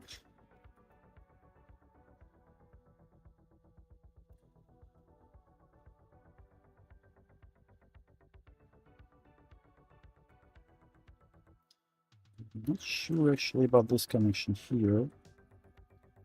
Maybe we should use some jumper wire, like with this spot here. Anyway, yeah, these three should be connected using a jumper wire. We should scrape toward it here. We should put a resistor here, and then it should be okay. Oh, by the way, let's check the connection between these two pads, like this. Damn it, why is it so dirty? Okay, let's see. Yep, there is a connection here, so this trace is not damaged. Cool. And what else? What else to check? I'll check the voltage drop on these two pads, like this one, and the others, just to make sure that they are okay. Yep, so we have some voltage drop here, so we have a connection here, it's okay. Yep, here as well, it's okay. Good, it's a ground pin, I suppose. Yep, this one's also okay. And something here as well. Cool, okay, so no damaged traces here. No damaged connections, I mean, to the VS. And we also have reading here. Good, good.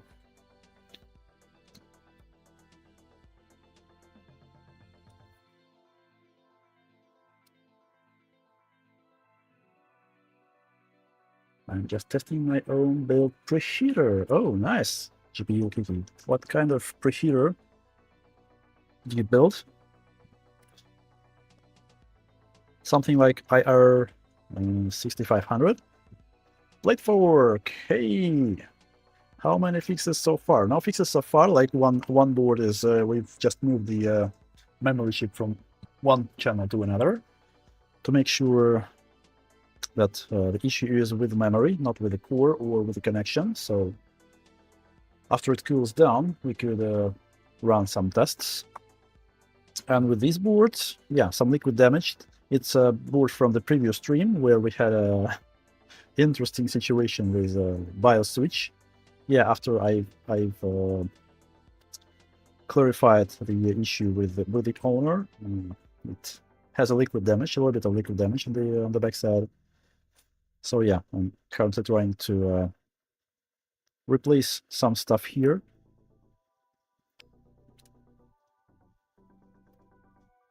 One logic gate is completely gone. Like 2 legs were destroyed. Where was it? Yep, here it is. So I took a logic gate. Oh, damn it! It flew through the hole. Okay, from the donor board. Like it's a PAX reset. The same thing. It's a PAX reset actually, logic gate here. So I just took something similar from another board. It should work.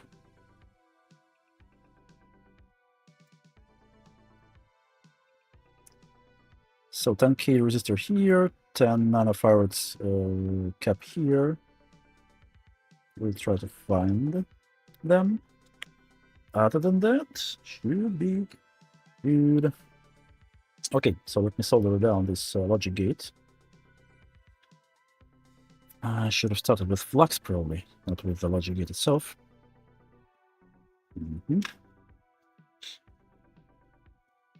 me grab some solder, my iron tip.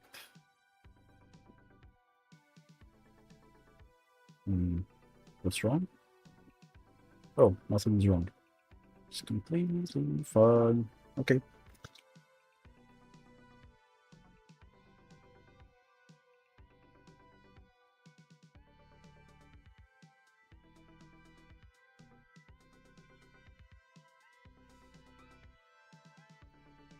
Well, after liquid damage, you may have some issues soldering these things down because, yeah, probably I should have initially tinned the pads. Let me remove things. Let me tin the pads first.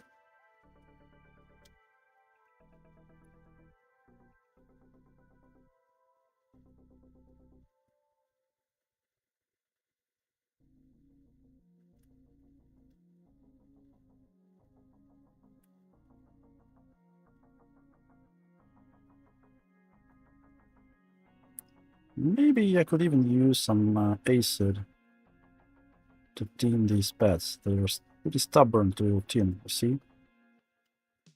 Yeah, this one's okay. This is ground pin. It was completely fine, but these two are a little bit stubborn.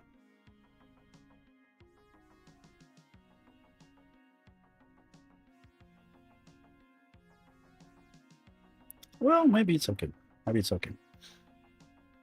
I'll add some more flux, like the fresh one.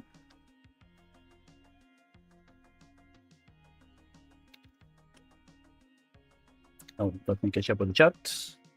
So it's the first stupid question. What logic gate does? Explain like for 10 years old. So using the same prompt as... Well, logic gate is basically... I could maybe show you with on a schematic. Give me a sec.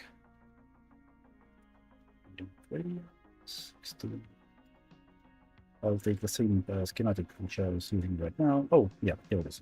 So if you can see my screen, so logic gate basically is like there are, it's a like an damn it, like if thing in programming, like if true or false, like there are OR gates and AND gates. For example, this one is AND gate. Whenever you have voltage on pin 1 and pin 2, then you will have the output on pin 4. If you, for example, only have only have voltage on one of these, then you will get nothing on the output. Like you should have all the inputs high, like some voltage there, well, higher than some level, 1 volt or something like that, to get the voltage on the outputs. So just a way to make sure that you have the proper voltages and proper places. So it checks if you have the signal here, if you have something here, and if you do, then everything works fine. You can proceed with you know, some sequence, good sequence or whatever.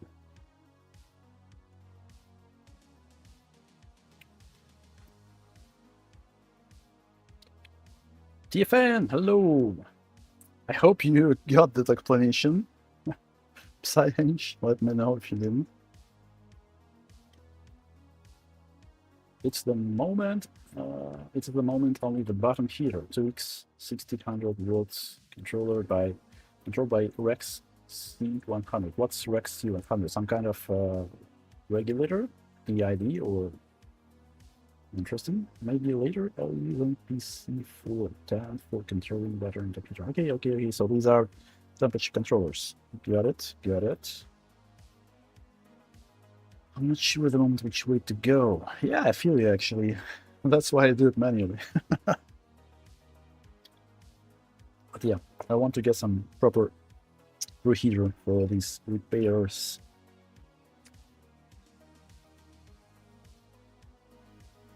Yeah, PID controller. Got it.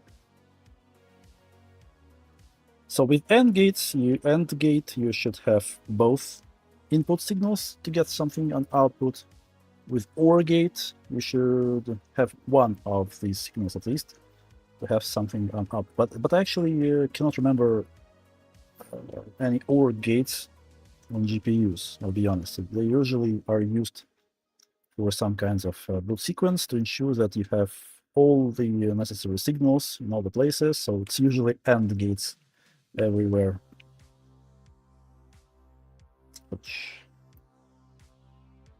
So we focused. Yep, we have focused. Cool.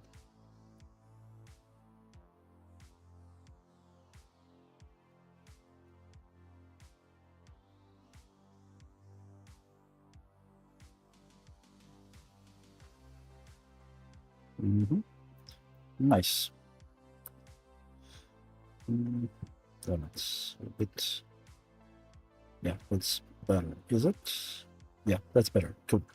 I like it. Nice, nice, nice. Okay, from the other side, we have some problems. Like one of these pins can be used, the other one requires some jumper wire.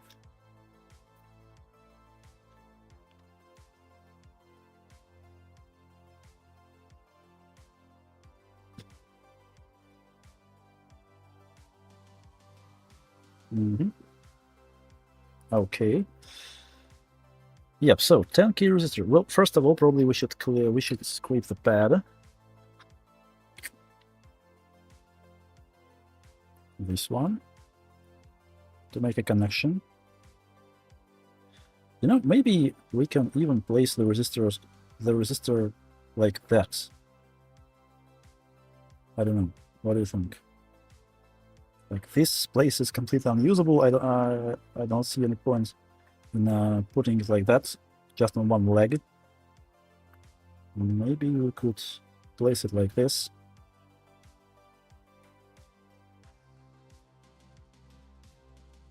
And everything else we can use jumper wire like between these contacts. Okay, let's clean it up a bit.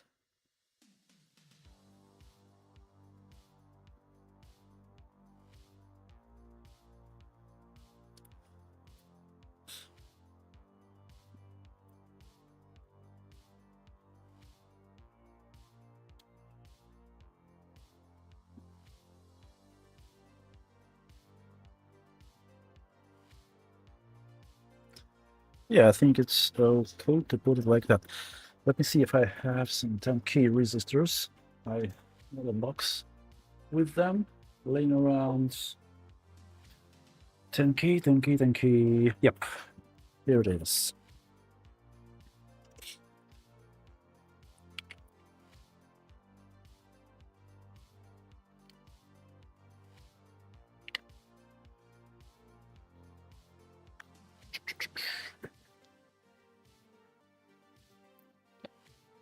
So my idea is to put it like that. Yeah, it fits just perfectly. And then we could use a jumper wire between this point, and this point. There's something still left here to put a cap, just to make a, you know, some kind of connection, some kind of ground for that cap. At least, yeah. Let's tune the pads for this resistor first.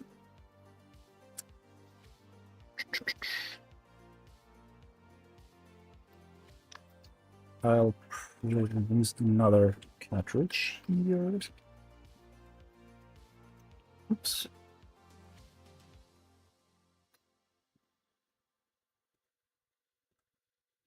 Nice.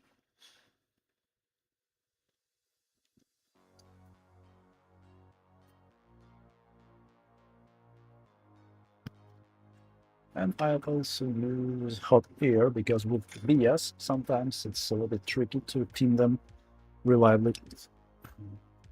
We can have a big thermal mass from capacity. I just want to make sure. Yep, cool. Cool. Okay. Now I'll use a fine tip to put back the resistor, and one.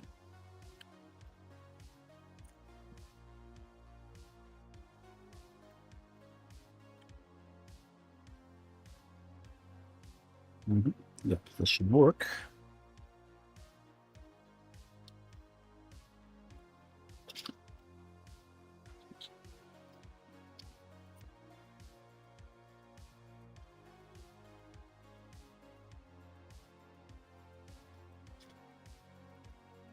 Okay, here, where's our resistor? Yep, here it is. I was afraid that I lost the resistor. I let it a little bit more flux. Cool. Oh, get off. Yes.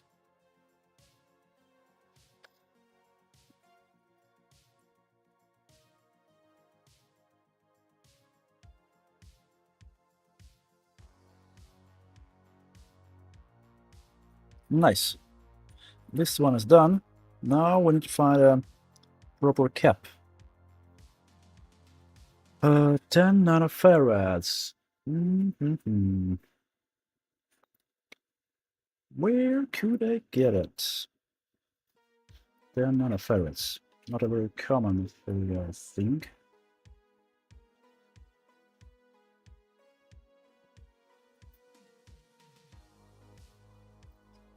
Oh, should I use gloves? Should I use gloves again?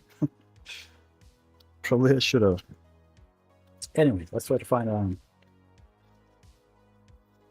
10 nanofarad cap. I'm not sure where I can find it, but I'll try to use a 3080 donor board, which is laying around somewhere here. Maybe I have something there. Let me grab a schematic for it.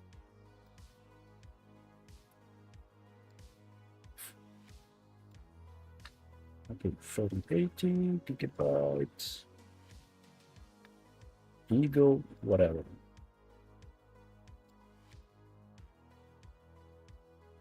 Andrew, hello, hello. How are you?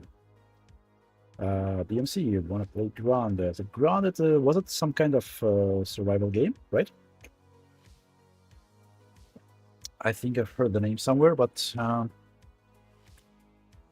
I'm not sure about today. Basically, I want to finish with these two boards during the stream, and after that, I have to finish with the video on PVM controllers, which I was dealing with for quite a while. Like I didn't put any new videos on my channel for a month. So yeah, I am almost done with it. I'm finalizing some music, and yeah, I wanted to upload it today. So yeah, before I go to sleep, after the stream, I'll probably finish with the video. So yeah, today I'll probably won't be able to play. Sorry, folks. Okay, let's try to search for like honey shrine because okay, sounds interesting. Sounds interesting. I'll maybe would like to check it. Okay, so we are looking for 10 nanofarad cap. I suppose, right? Why is it using the edge? I don't want to use the edge. I want to use the dub.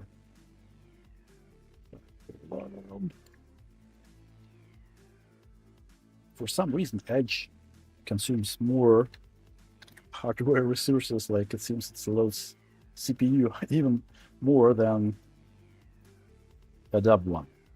Anyway, what premium? 10 nanofarads. Oh, there was a lot of them, it seems. Okay, cool. 200. Let me double check if it was 10 nanofarads. Not this one. Where's the board view? For this board. Boolean 69 XT. And what was what was yeah, it was the board view. Sorry, not the schematic board view. 69 XT. So here was a cap. Yep, 0.01 microfarad, which means 10 nanofarads. Okay, 10 nanofarads. I'll close this one.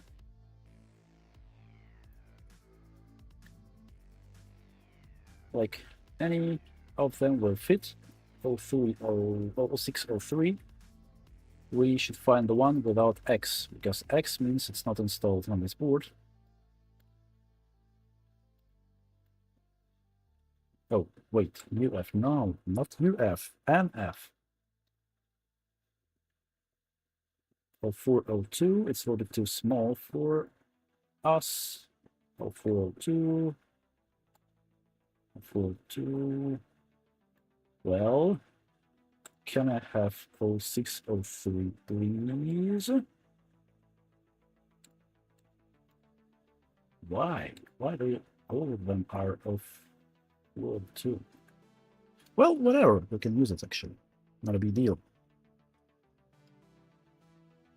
But still, let's see if we have something.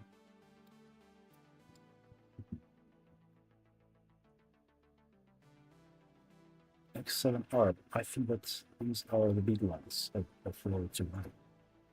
Wrong. It's wrong.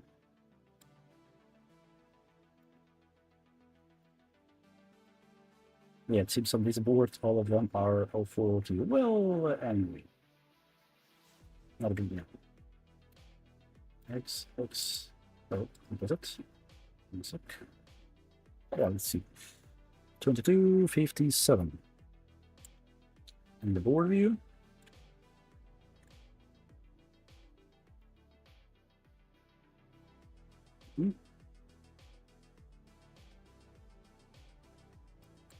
Yeah, board view. So C2257. Where is it?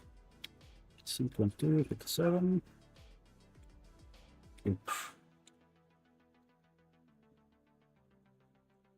Okay, 10 nanofarads. Let's see, where is it?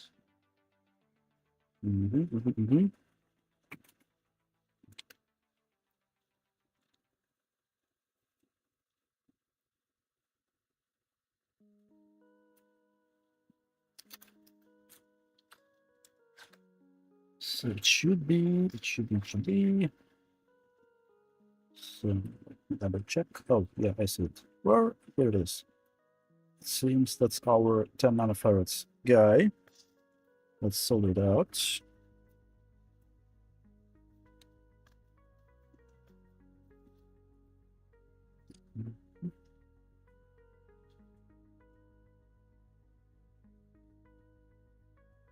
More solar building, please.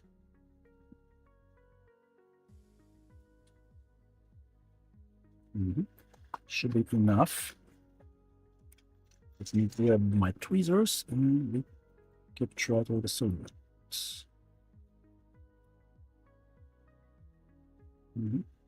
No, just a little bit. Yep, here it goes. Nice.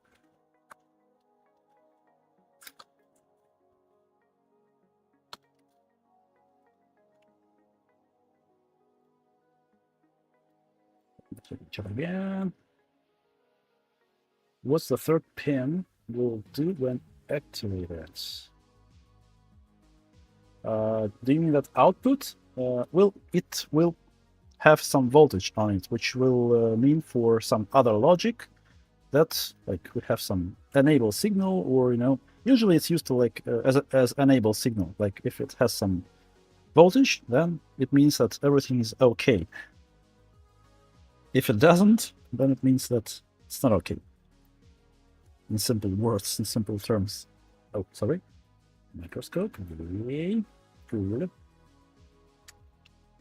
Become the serious gaming channel.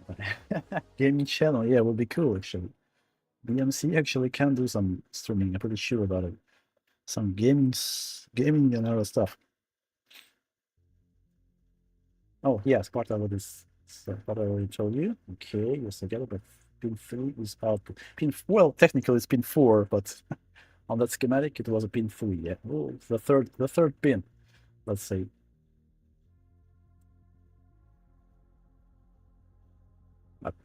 The third pin is kind of activated when pin 1 and pin 2 receive the voltage, not sending the voltage. So when it detects any voltage on pin 1 and pin 2, then it produces the voltage on the output pin. Technically, it's pin 4, which usually means some enable signal, which says, yep, we're good, everything is working as expected. Serious gaming channel sounds like a job. Well, it actually is, yeah. Sometimes it feels overwhelming, I could say. Anyway, let's tune these pads. 1, 2, cool. Now let's place, should I rotate the board somehow? Yeah, I'll rotate the board, otherwise I won't be able to get there without iron. Cool.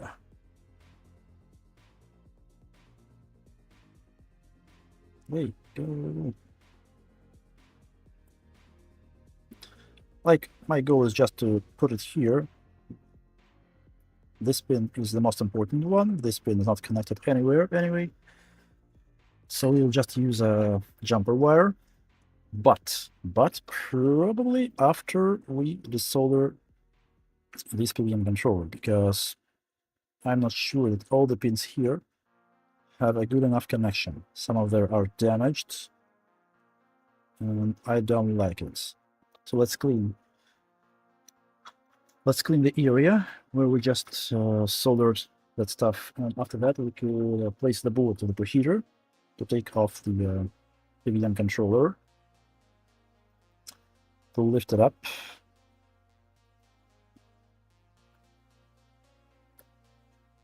And then we can connect, I suppose, this one, and this one with a jumper wire. They should be connected. And yeah, that's it. We reflow the PWM controller, and it should work as expected, hopefully.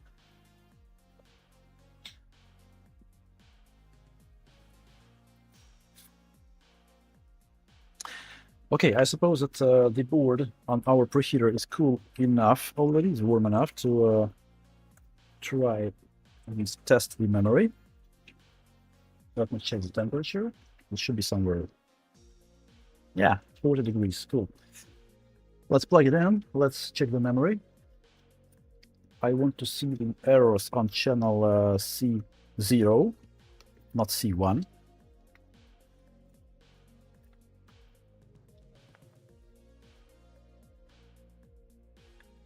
Which will mean that the only issue is memory, not the core or the connection between the core and the memory chip.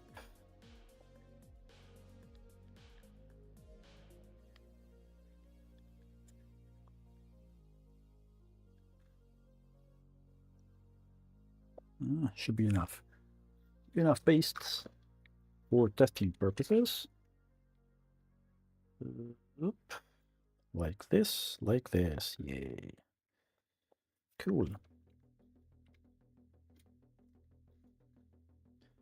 Right now we are, well, it won't work, of course. It won't give us the picture, so it's still secondary. Like we have it set as a secondary in BIOS right now.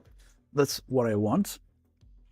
So let's turn on the test bench. Oops. What? Oh. It's a CPU cooler. Oh, some wires. Cool, okay.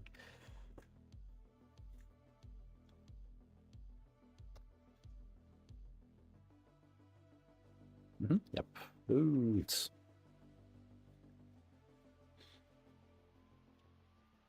basically it lets VCC through the output. Yeah, like it has its power, like this, the logic gate itself. Like the 3 pins you've seen on the schematic, it's logic pins, but it also has 2 more pins for ground and for like the voltage, input voltage for the chip itself. And yeah, it basically reroutes the voltage to the pin 4, like to the output pin, when everything is fine, when we have high signal on pin 1 and pin 2. So yeah, that's right, Sparta. Okay, let's try to run the test. 367 modes GPU test. Let's initialize the board first. Oh, not this. We are missing 2 more parameters. No test. 2 more arguments. Now let's run mets. So potentially we should only see errors on C0 right now, which will mean that everything we have to do is to get another memory chip from my box instead of this one, which is probably not okay, to put on the C0 right now place. Yeah, and then we quickly reflow the PVM controller and on that RX board and hope for the best. It should work.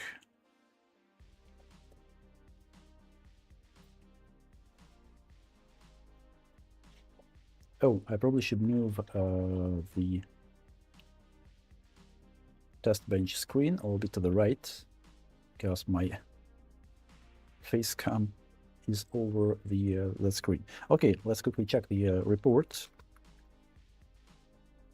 What? Wait, what? Okay, now we have errors on all the chips, so let's use another version. This one.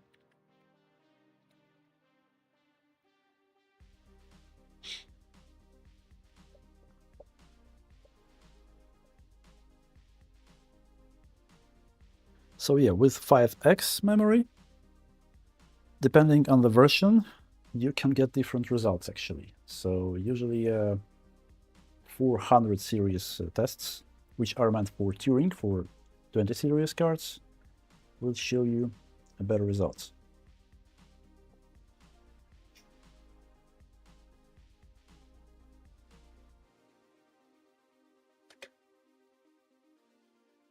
Did I solder it right? Yeah, I'm pretty sure I did.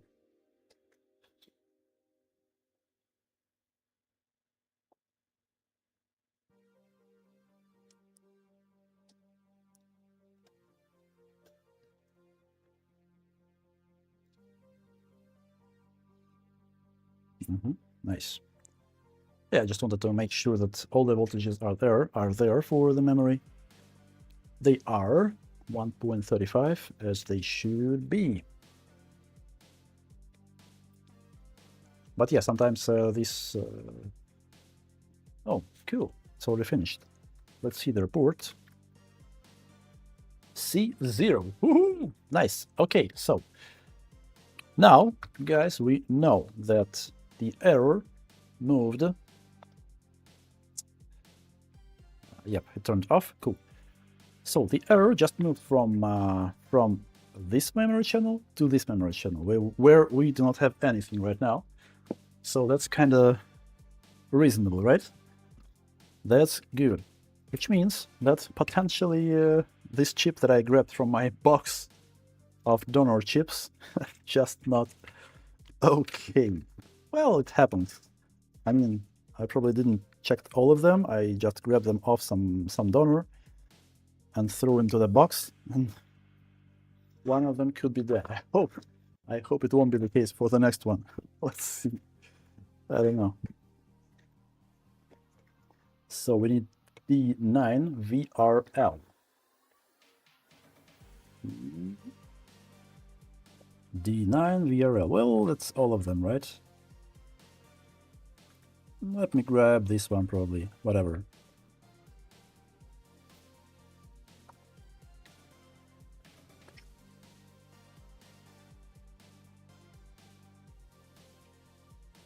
You know how to make these images yourself with Tiny Linux on VLAB?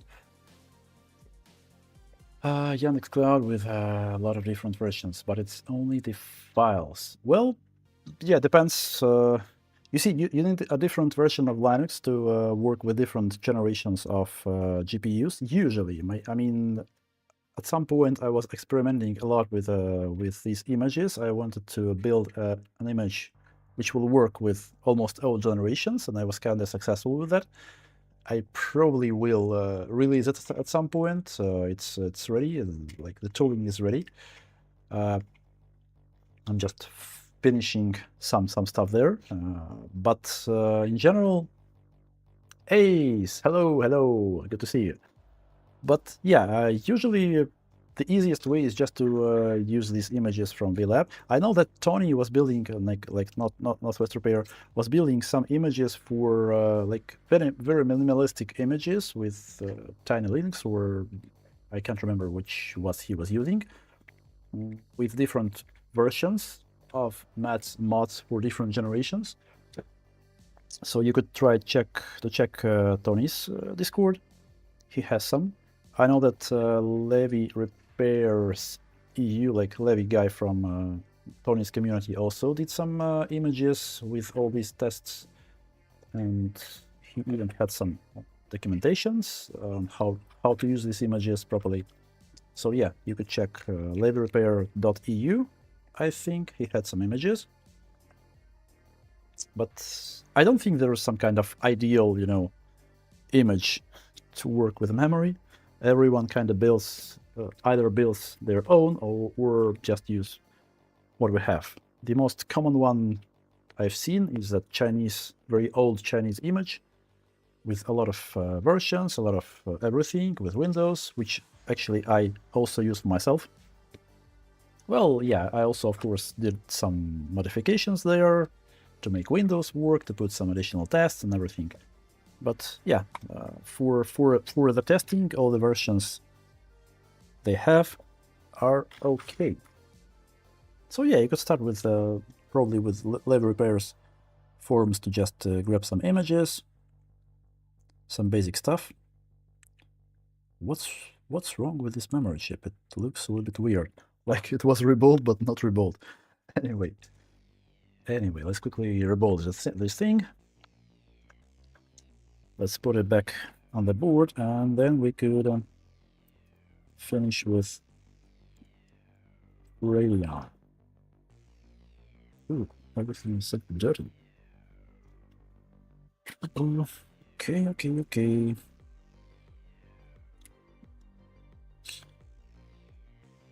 I want to clean this because it's way too dirty. Then I'll wick it, then I'll reball it, and then we could use it. Hopefully this one works. There is no other way to check. Just solder it in and see. Okay, where's my wick? Wick.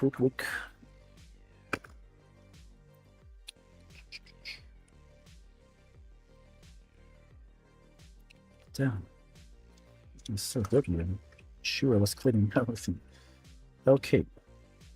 Let's wick the thing. Let's reball it again.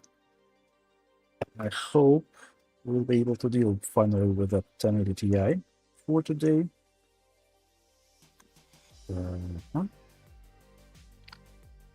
Pump the temperature a little bit. Yep.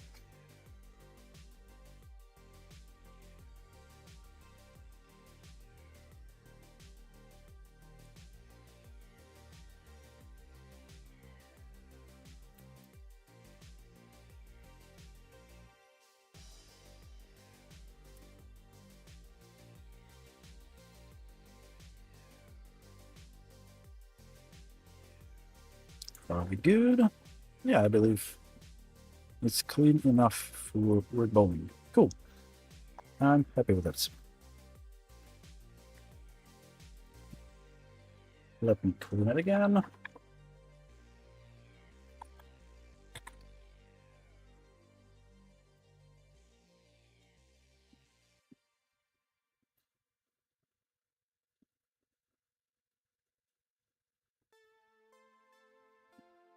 Yeah, good enough for reballing. Okay. Again, my bare hands.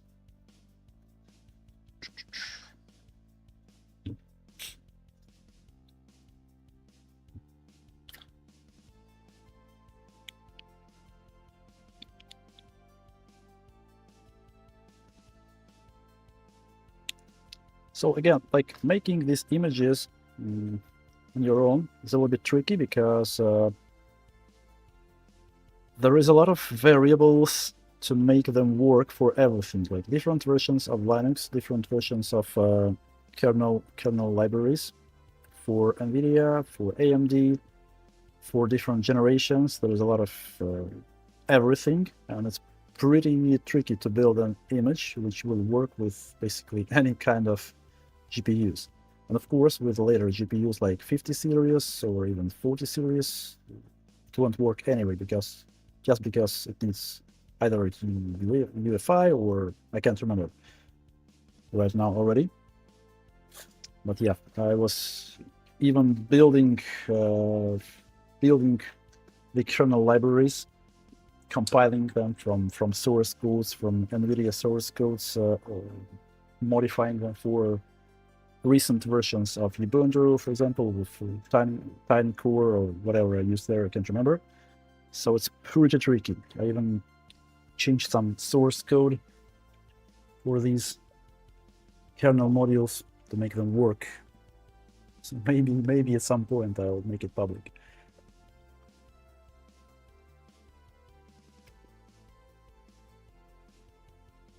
Not maybe, but I'll definitely will. But when, I'm not sure if I know. Anyway.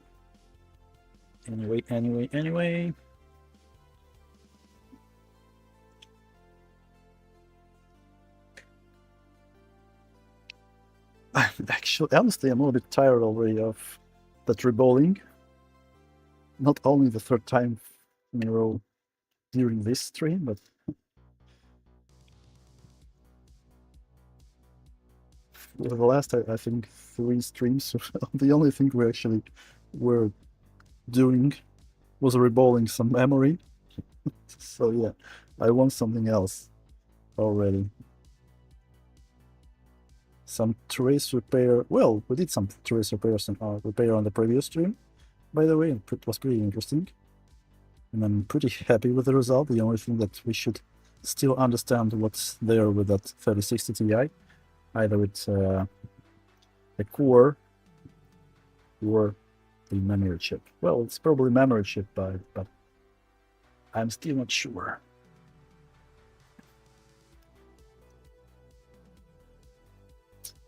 Come on. It's good I hadn't anything in that bowl. Anyway, let's try again.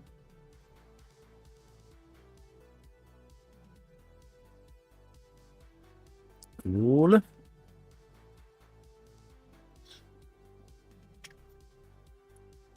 Dable, hey, good to see you. Good morning. Well, yeah, morning, of course, Australia.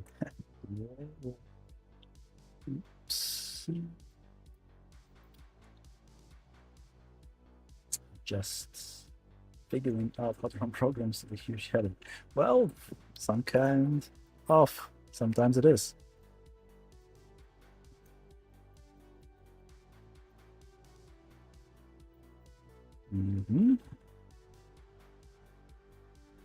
Yeah, you. How is the bench? How far with progress? As you know, I'm waiting for the boom arm for my microscope, because without the boom arm, it doesn't make any sense for me to build a new workbench.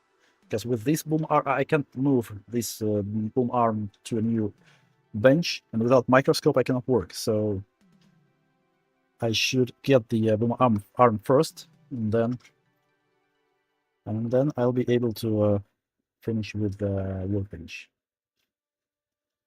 So yeah, I'm kind of locked. I know that it's already here in Latvia, but I'm waiting to receive it.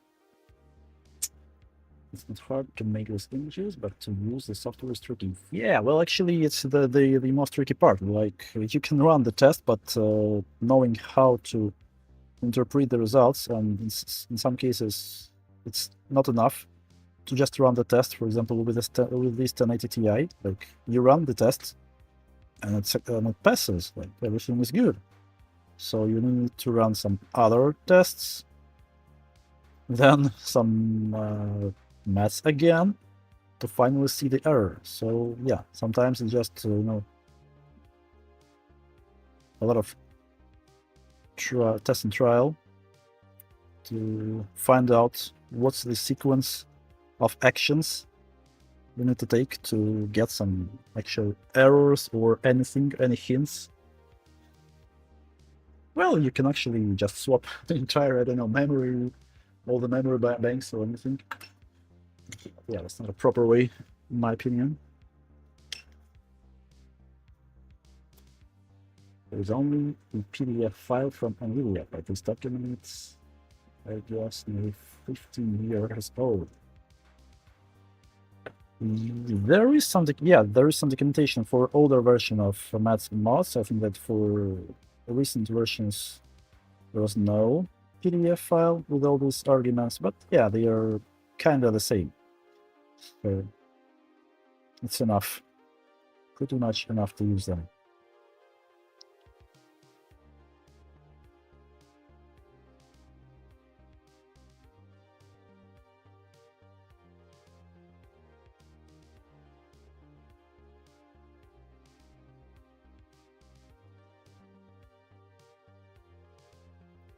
Come on.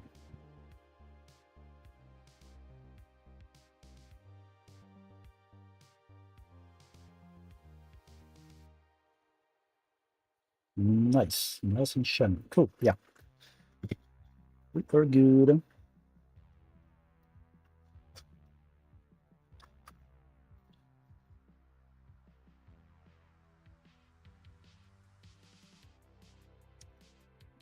Oh, I should have turned on the heater, damn it.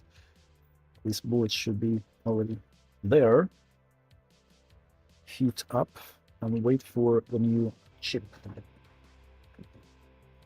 I'll put it there. I'll turn on the heater. Okay.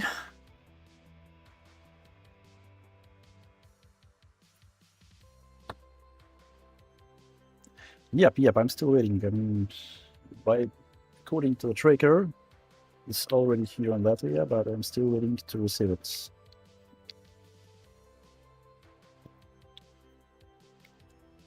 I think it just dropped frames again. Can you check? Nope. I mean, I still see the same amount of dropped frames as like half an hour ago, so I don't know. Hopefully it wasn't dropping, but I hope it's okay now. Anyway. Yeah, today is something weird happening with my internet service provider. Luckily, there is not much issues usually. Seems it's only today when I have some problems. So yeah, I hope it will be fine on the Wednesday. Okay, so the memory chip is clean. Let's drop the stencil back to IPA.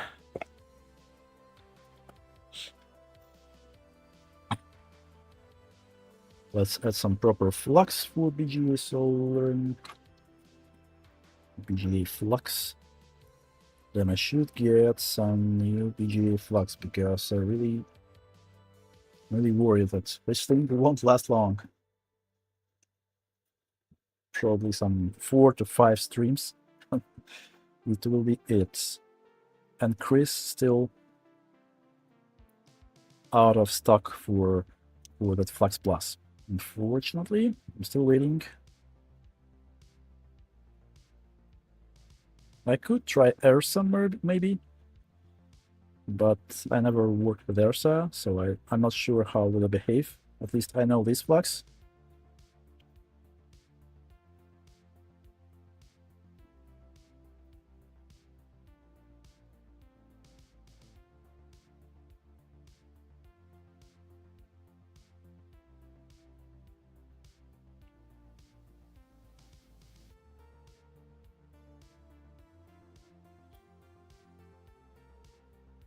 Yeah, should be okay.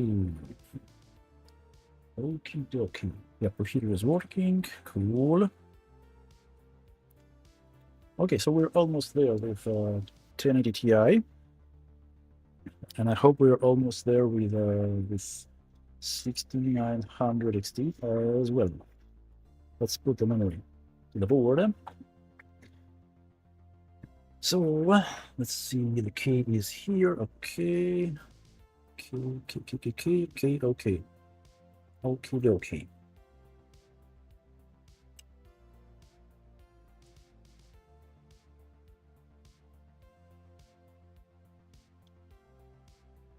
Come on.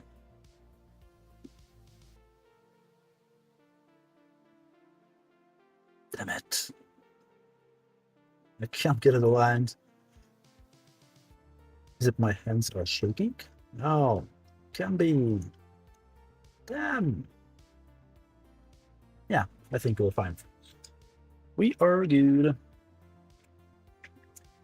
Now let's wait while it heats up. While we are waiting, yeah, I'll probably remove the thermal pad. It's crap anyways. It should be replaced because it's completely dry.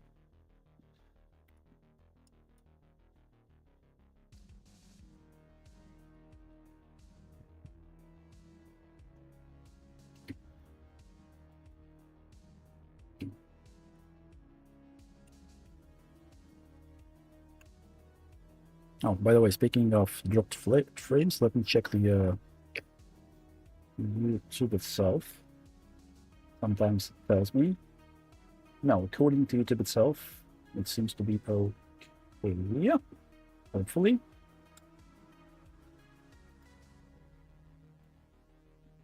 But anyways, I'll close everything else except with OBS and all the necessary things.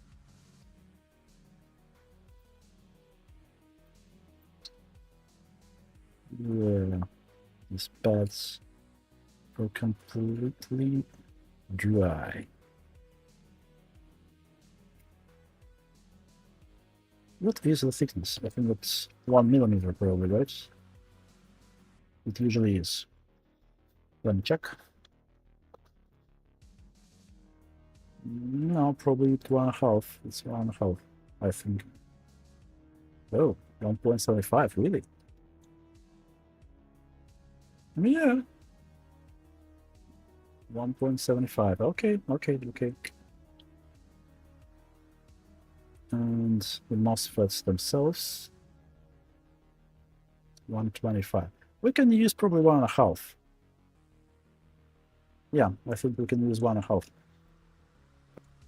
But yeah, let's first deal with the issue with the PVM controller, and then we'll see.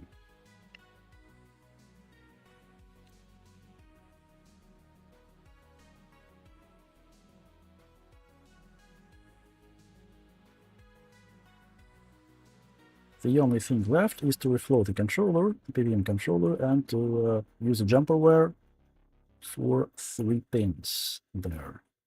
That's it. Should be working just like new.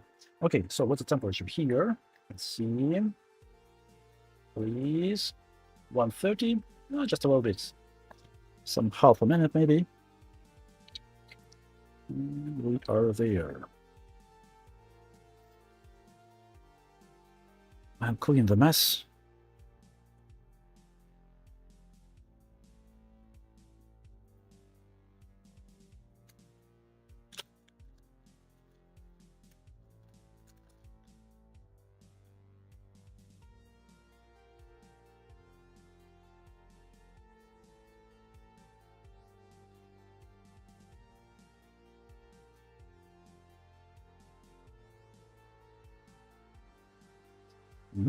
Nice. Okay, so this one just waits for the preheater because I want to heat it up a little bit. Should I? Maybe you could use a hot mat like this. Probably we could not wait for the thingy. Will I be able to get there with a microscope?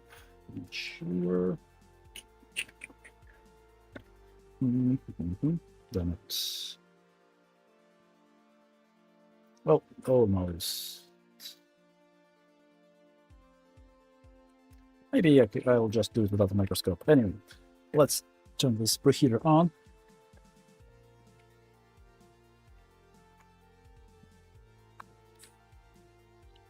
Okay, 130.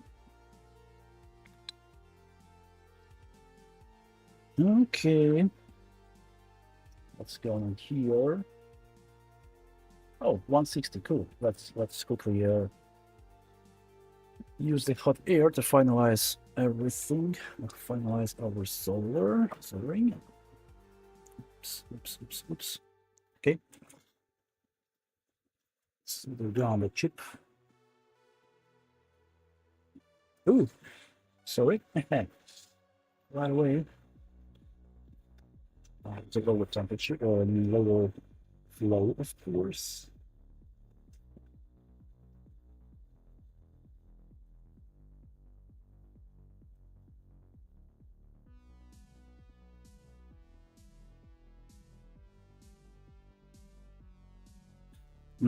Nice. So instead of full flow, I'll use 40% Kelvin. To be on the safe side.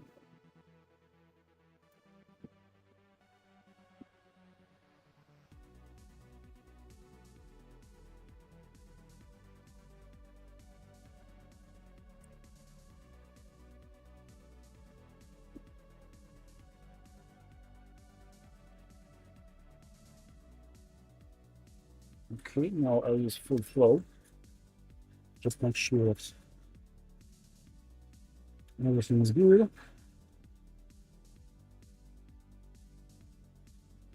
Okay, we are done here.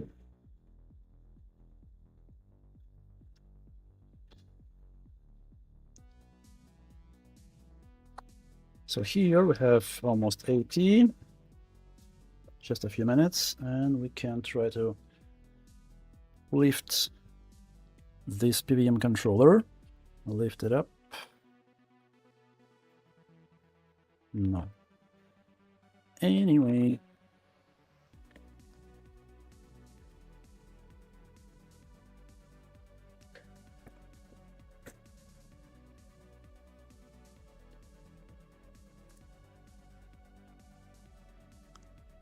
So hopefully the 1080 Ti will be working now.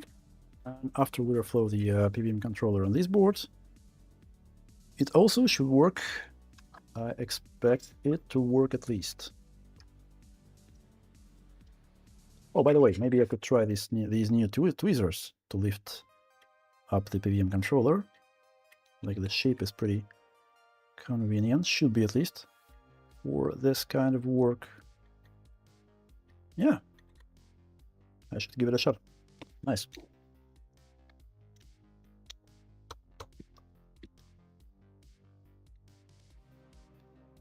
And yeah, I should use this flux, again for BGA.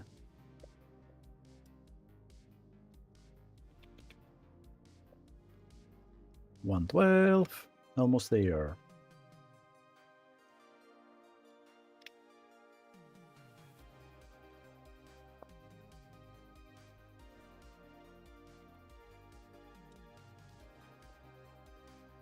I'll grab some water. I feel dehydrated already.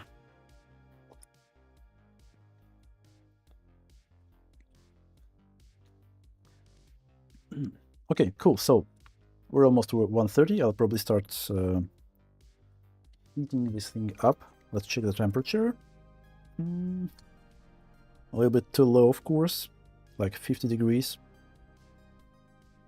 I would like to see a higher temperature. Maybe let's give it another minute.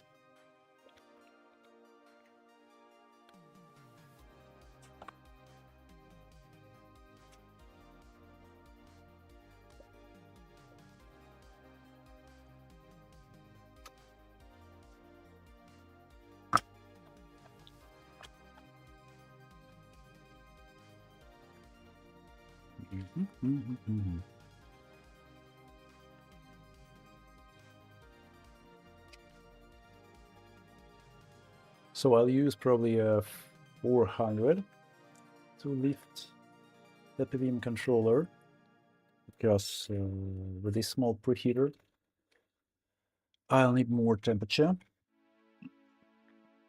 Anyway, that's the temperature on the board now.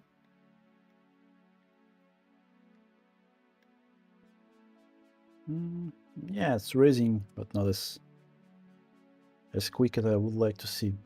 Anyway, yeah, I think we could try to lift the thing.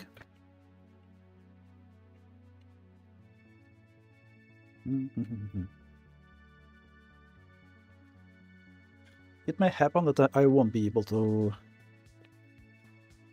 lift this thing up. So if I won't be able, then we should go to the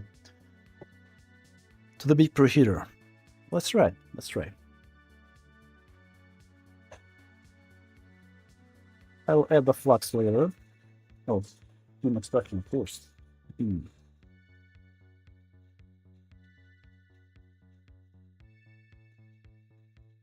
I'll work without nozzle because, yeah, with GPUs, their thermal mass is pretty huge, so you need to heat a bigger area.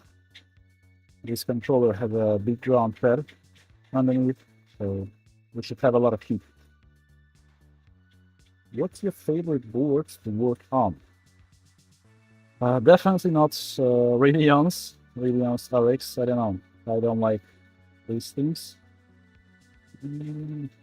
Favorite, probably something like 3080, 3090. Yeah. There is no such thing as a favorite. Like, if you have a lot of current generation cards, like, yeah, you know them well, you enjoy the process, that's it. Okay, I hope that's just enough of flux. It smells good. Anyway.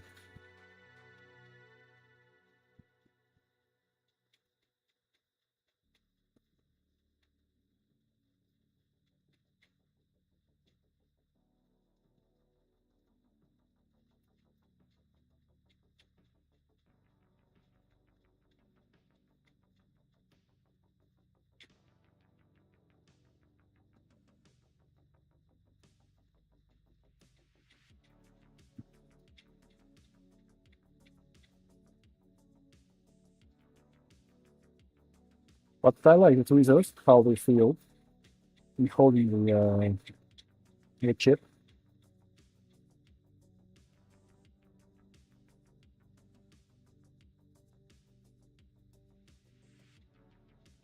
Yeah, the thermal mass is damn huge. I'm not sure if we'll be able to lift up the controller just using the hot air and small preheater.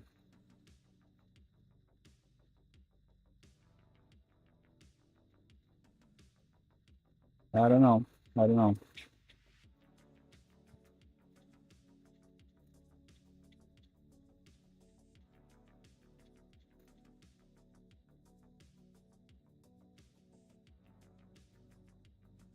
Oh yeah, cool.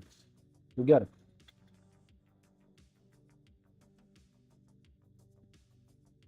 Mm-hmm. Okay. Let's jump to microscope. Let's tune all the pads here. Let's check if all the connections are okay. So look at them, you know. It can be tricky. And yeah, I suppose it's good that we decided to lift it, because you can see that these connections here are not looking good, definitely.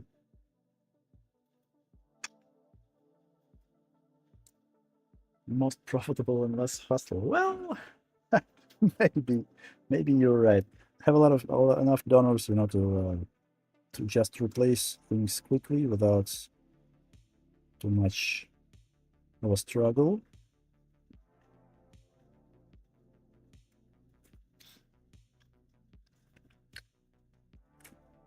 Okay, I'll probably use a little bit higher temperature as well for in this area because, again, thermal mass is huge.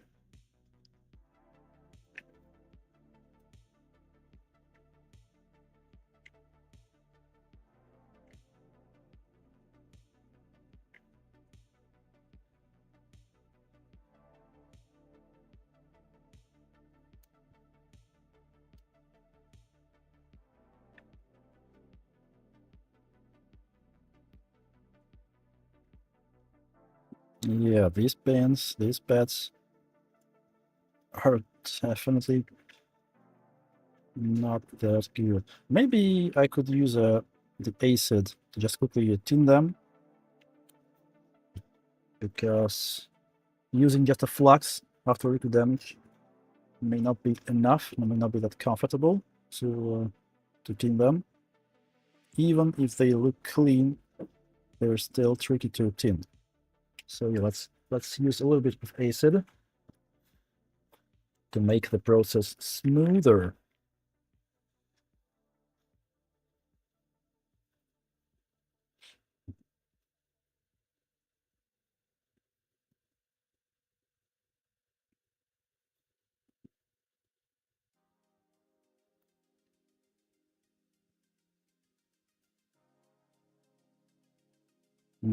Cool.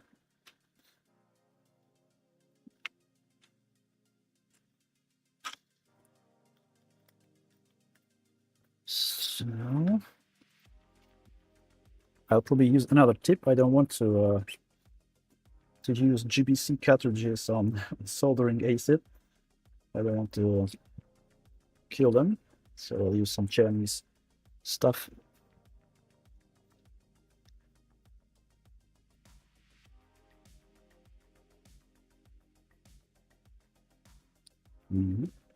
Yeah, should be good enough. 390 on my soldering iron. Yeah, with an acid, it's really smooth. Cool. I'm happy with what I see. Okay, let's now wick it. Let's remove everything. Then we'll tin it with just with the leaded solder a little bit. And we will place the controller back.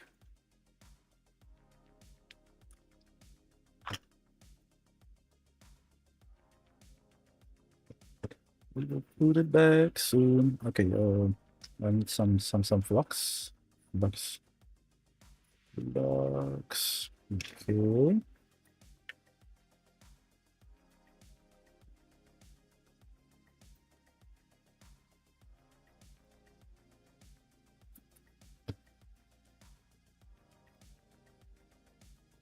One more time.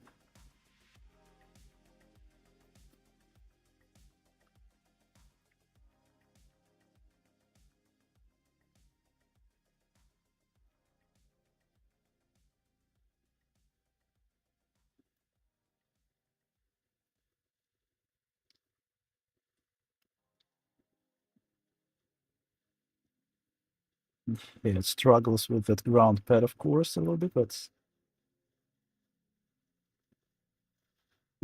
cool. Now I want to clean everything. I want to see if we have all the connections on these pads, because some of them are not in a good condition, let's say. And if all the connections are there, then yeah, just put the controller back and have some fun. So yeah, you see these two pads are really bothering me. One of them seems to not have the connection.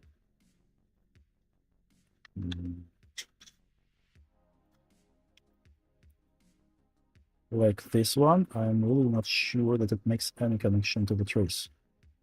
Maybe it does, but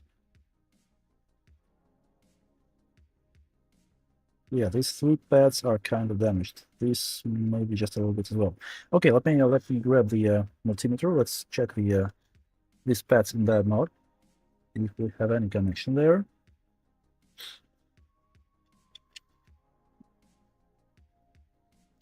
Focus, focus, focus. So guys. So this one. Nothing, it seems. This one, yep, it has a connection.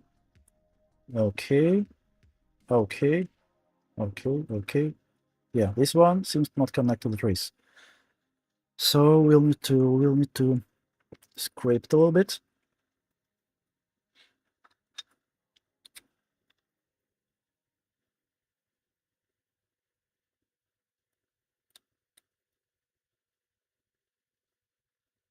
And then when we place the controller back, I'll just put a blob of solder here to make sure that it connects to the trace. Okay, that's good. Now let's prepare the controller. I'm pretty happy with that. Oh yeah, of course we should put some solder there. We should put some solder there. We should tune the pads.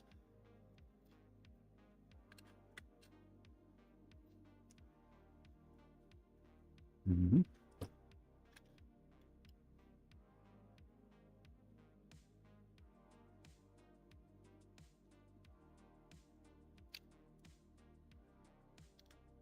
Turan, hello. Am I late again?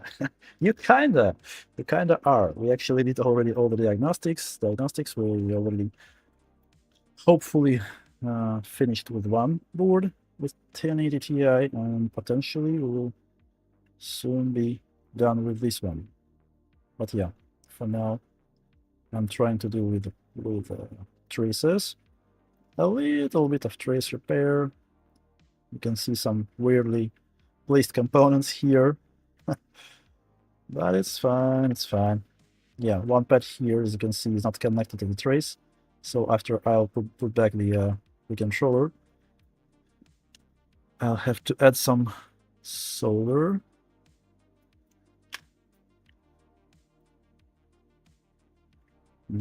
Okay. Can it? Yeah, it's tinted. Cool. Okay, and a little bit of oof, damn it, it's too much. It's too freaking much.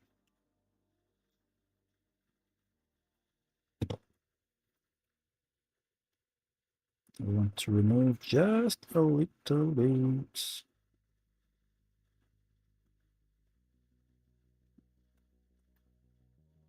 The ground pad is damn thermal capacitor. Oof. Should I pump up the temperature to 400 to just take a bit away?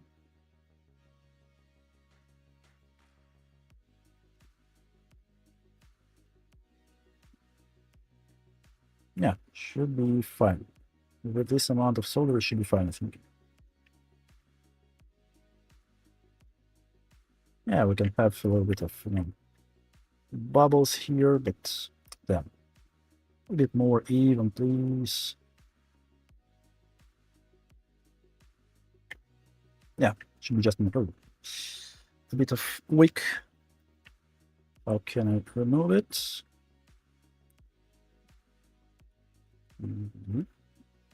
Is it go? Oh no, here it is.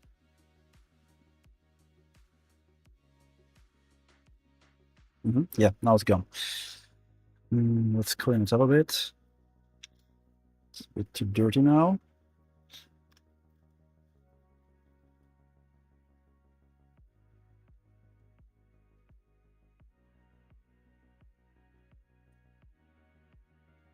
Yeah, I'm pretty happy with it.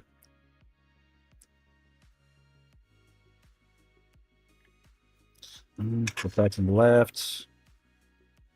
I should add more. And then we are done.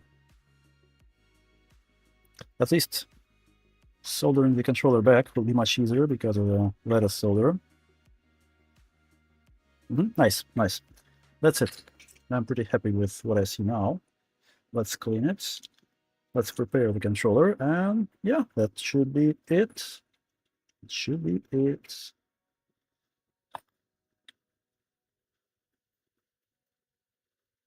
Yeah, good enough. Cool. Cool. Wait a second. Is it the wick again? Or just a solder? No, just a solder. It's not a wick. Okay. Okay, so where's the controller?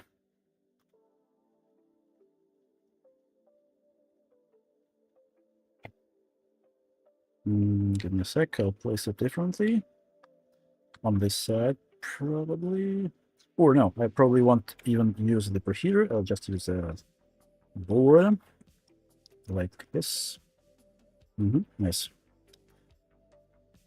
I hope the pads are still there. As you can see, they're a bit damaged. Let's see if they are still there. If I'll be able to tin them properly.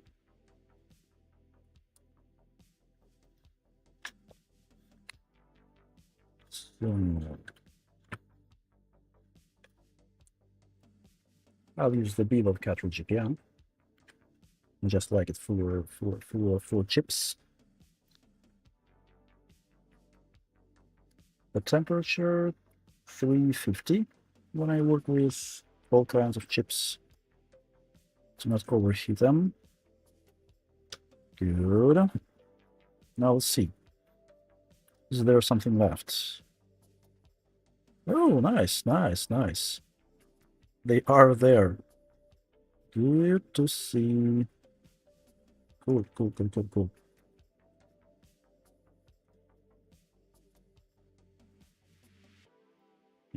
Nice.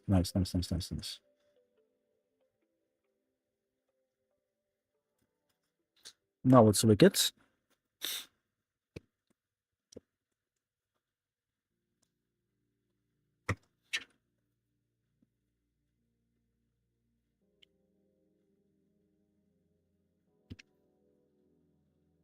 No wick. Wait, please. Oops.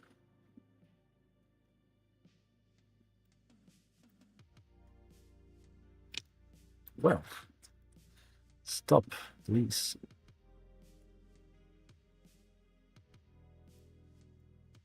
Okay. A little bit here. A little bit here. And we are basically done. Yep, I think it's clean. Now let's clean it with IPA. Let's tin it. Let's put some solder there, and we are ready to put it back to the board.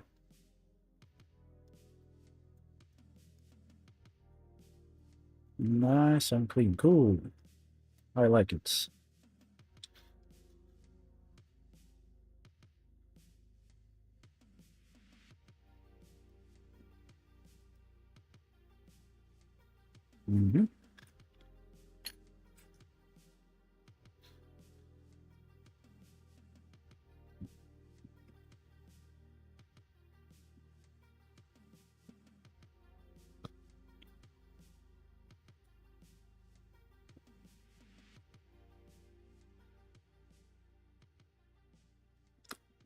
It's not hot enough. You see that flux is running away. Usually when the chip is hot, it's much easier, but while it's cold, it keeps running away. Maybe let's do it like this. Nice. Nice.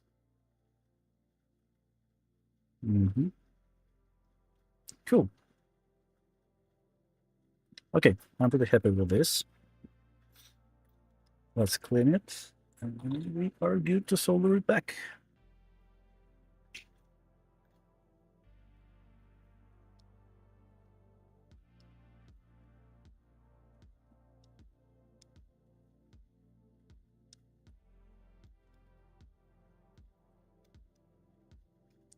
Okay.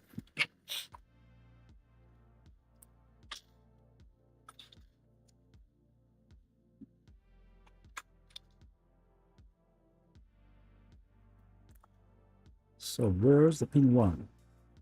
Let me double check with the microscope. Where is the pin 1?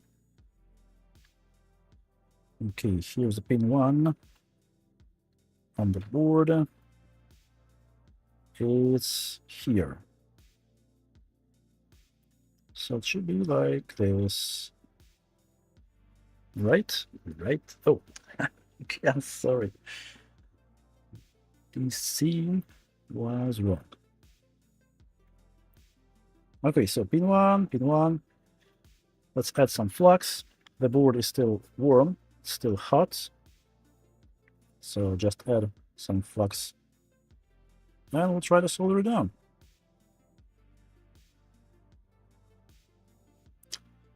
Maybe first I'll heat the board up.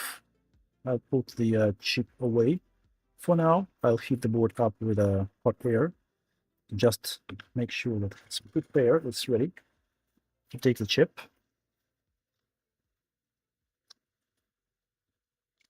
I'll use a bent nozzle this time. So I'll still use a high temperature because of the thermal mass again.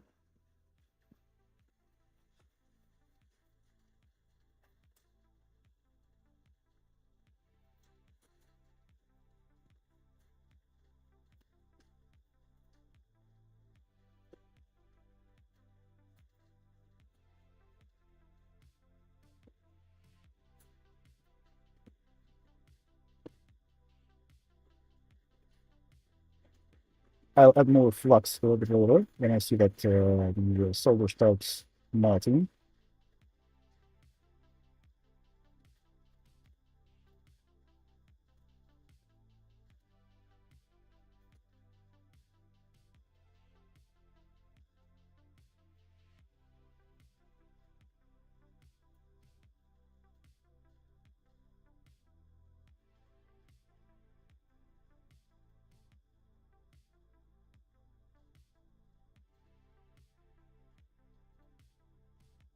I see that the smaller pads are already shining. So we're almost there.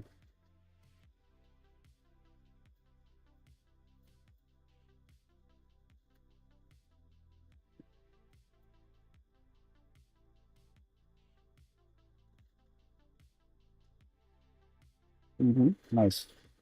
There's a flux.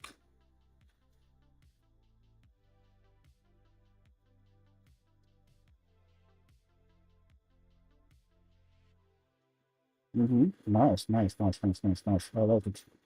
Now I'll add some flux.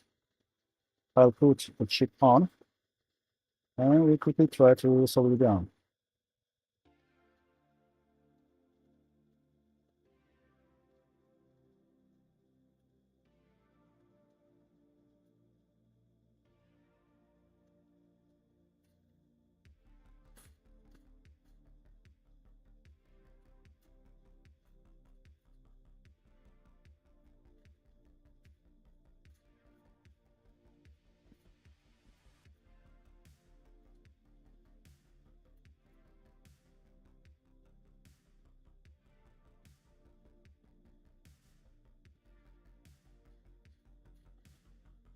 Okay, I'm happy with it for now. I'll use a soldering iron to go through all the pins on the sides to make sure that they have all the contacts, all the connection. So 390, that's what I'll use in this case. And yeah, I'll use another flux. This one was for BGA. Now I'll use the one which I use for iron. It's alpha. Cool. Let's grab some solder. Let's go through. Oh, it has all the solder.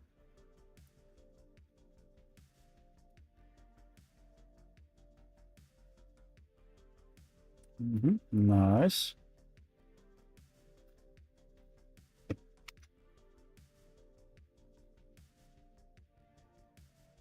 On this side as well. Let's do the same.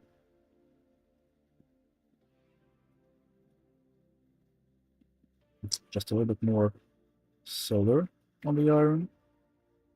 Yeah, cool.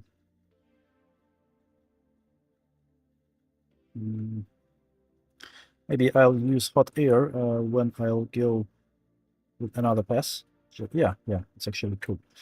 Looks good. And 2 more sides to go.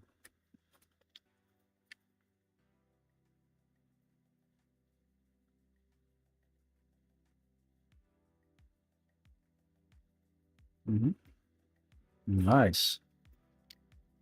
And on this side, as you can remember, we will have to deal with one additional pin, which does not makes connection.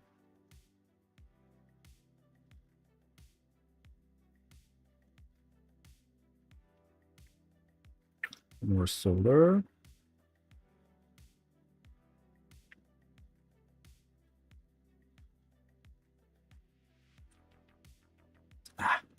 This angle is not that convenient for me to work with iron from this side, but yeah, I think we're pretty good. Now let's deal with that one pin.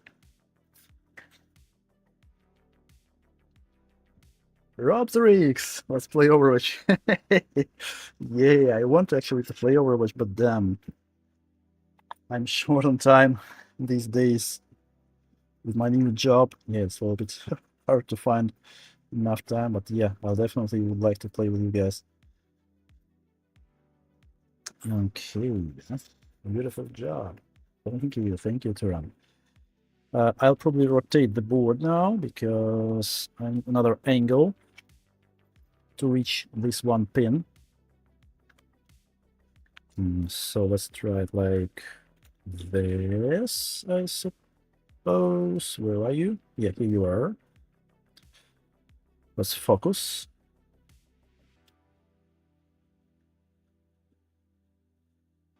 Yep, nice.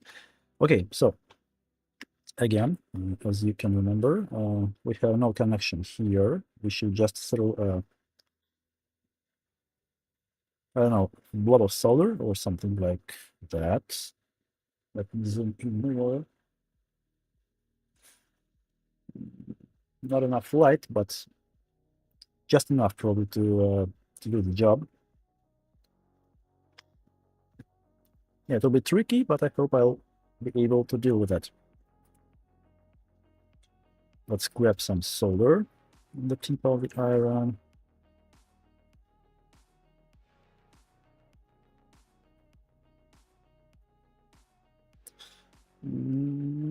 Yeah, maybe I should use a jumper wire. It's not enough. Like the gap is too big.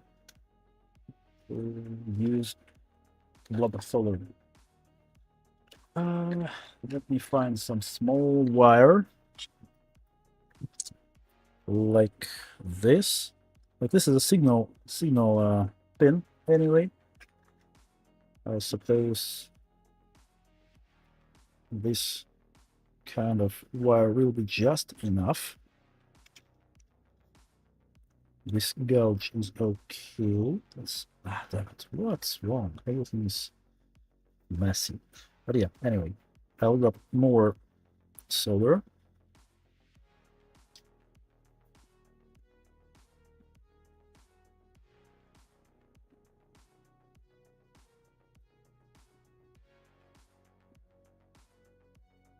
Not yet, not there. Damn.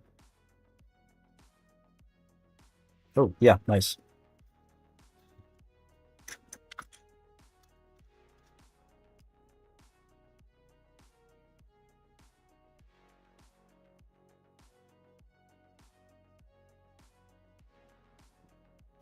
That's it.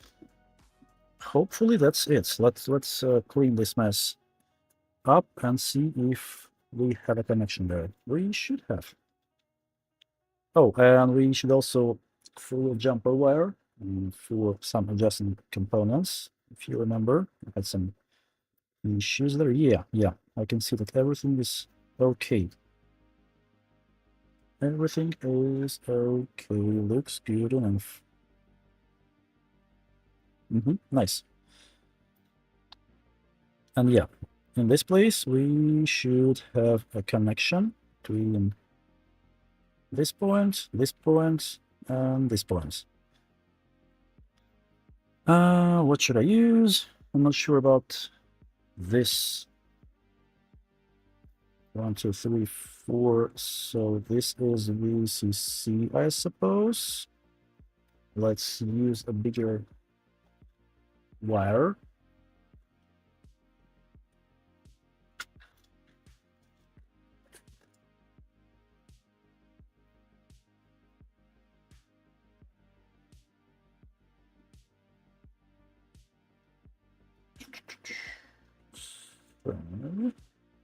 Maybe this one.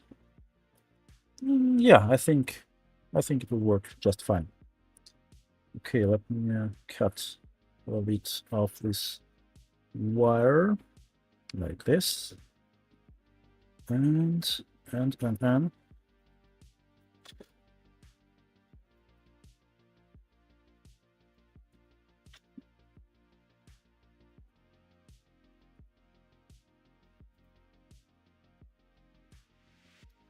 How should we do that?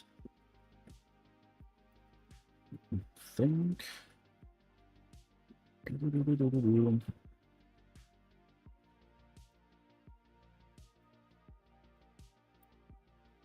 Something like that, maybe. I think that part is already too long. Maybe it's okay. Yeah, I think it should be okay. Like this.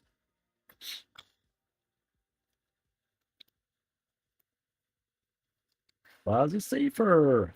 Safer. Not sure how to read it. Good day, good day. Good to see you here.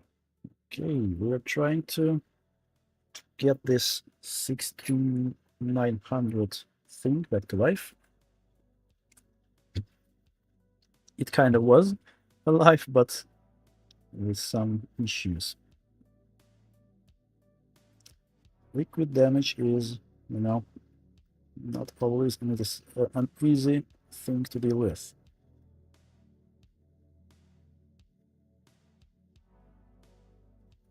Nice, should be okay.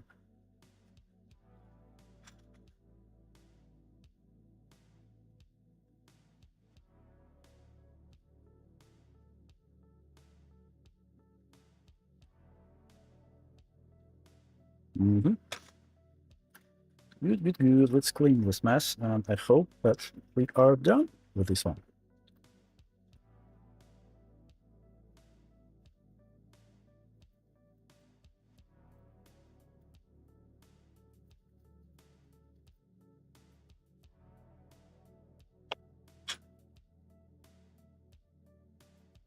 Yeah, anyway, the first thing is to check if everything is working. If it is, then I should clean the board anyway with IPA, because I've cleaned it with a cleaning solution, ultrasonic cleaning solution before. Something is still probably under the GPU, like not the solution itself, but some residues. What should I put it? Anyway, so if we see that the thing is working, then cool. Then I'll just use IPA cleaning a little bit later. Other than that, should be okay. And this one, we should also see no errors on. I suppose we should start with this one because it's cold. This one is still warm. Let it cool down a little bit. So I want to check that 1080 Ti. If it's working now, it should work. It should be the case.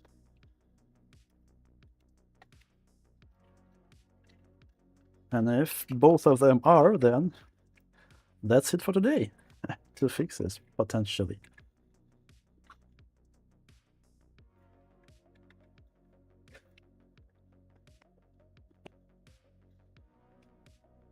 Okay, let's put the heatsink on. Like this, of course.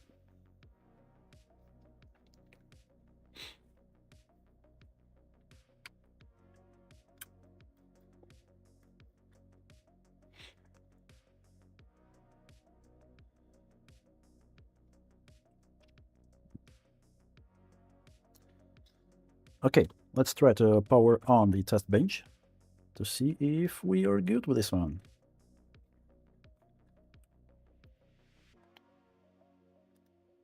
So currently we're on onboard GPU. I think let's leave it as it is. Let's run maths for a secondary GPU.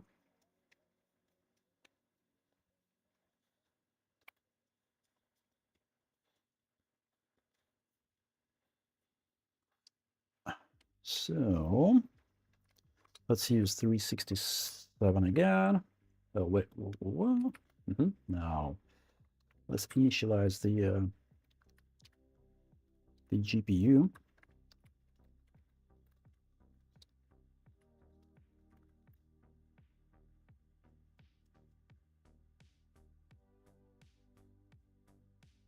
Okay.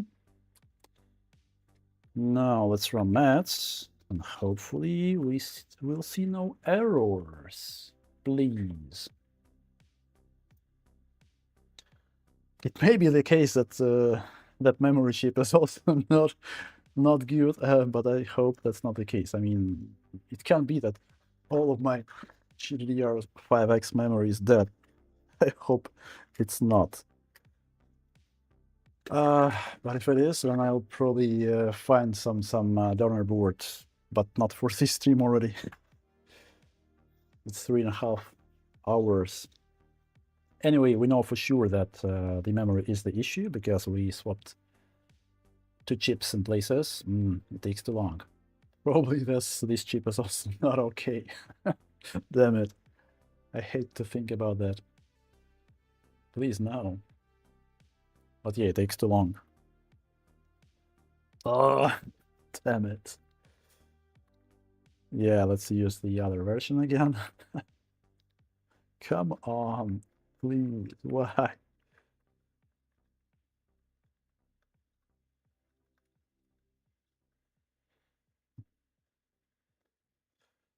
Did I use the correct chip? I mean, D9 VRL. I'm pretty sure that was then the correct one. What's your region, Forter? Ace is not gay. What? What about Ace, man? What about Ace? My region? Europe. Latvia. I'm not an OC like Ace or Devil.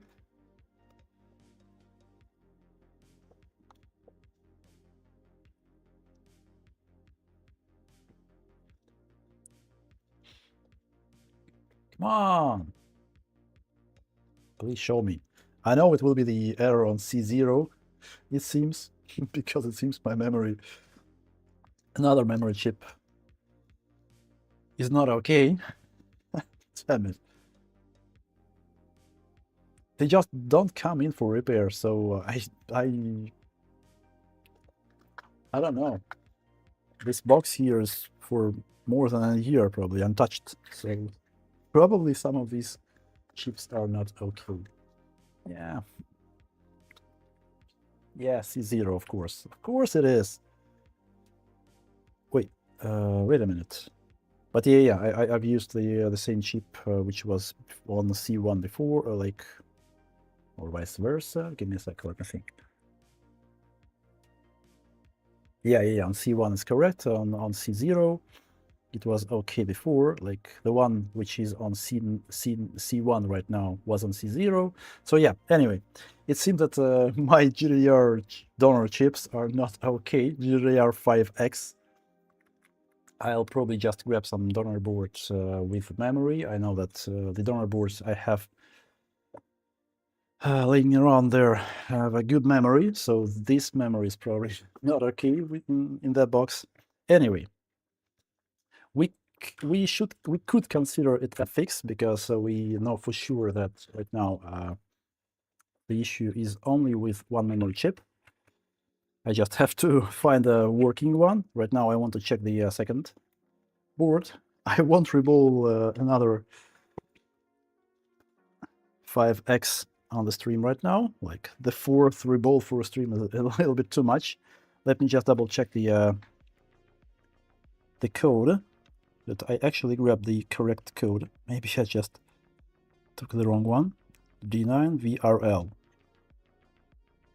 D9VRL. Yep, that's the correct one. So it's okay. Okay, so damn it. Anyway, the board should be working. I'll do a reball out of the stream. I'll replace the chip with one of my donor boards. I don't want to do it for the 4th time in a row on this stream. Let's quickly check this one. Yeah, it's cold enough. Should I? Yeah. Let's just use. I'll turn off the power supply because sometimes they may just turn on unexpectedly.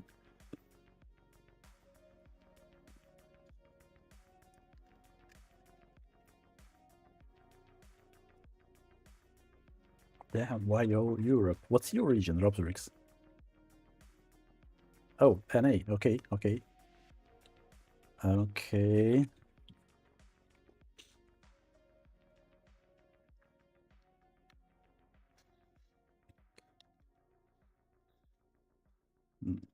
Paste.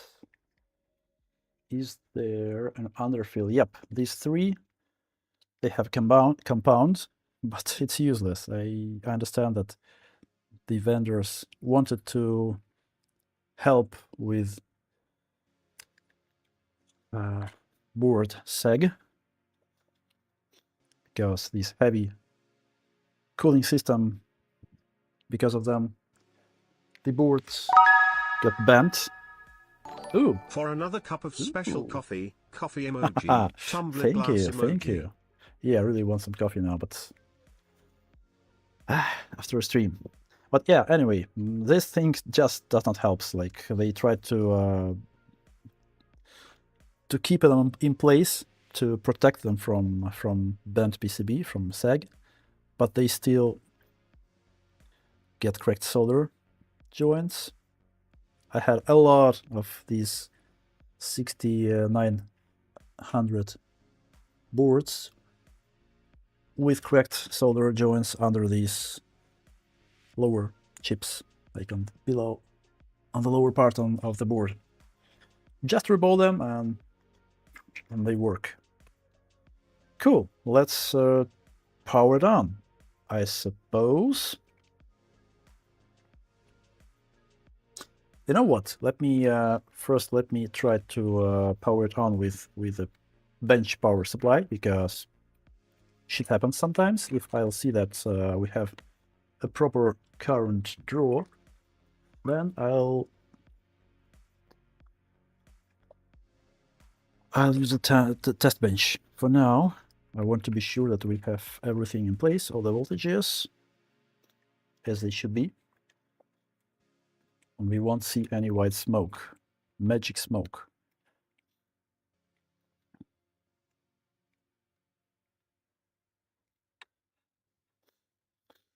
Cool.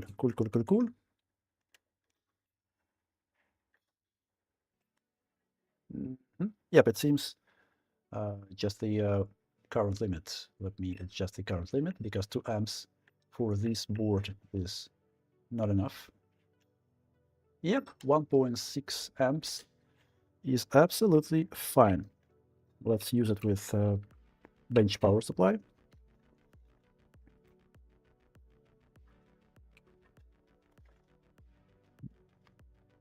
Oh, not a bench power supply, with the test bench, of course. Oof, yeah, long stream. Nice.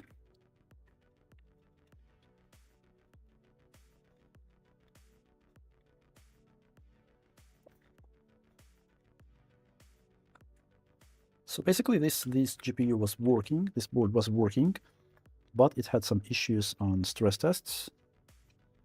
Hopefully everything is good now.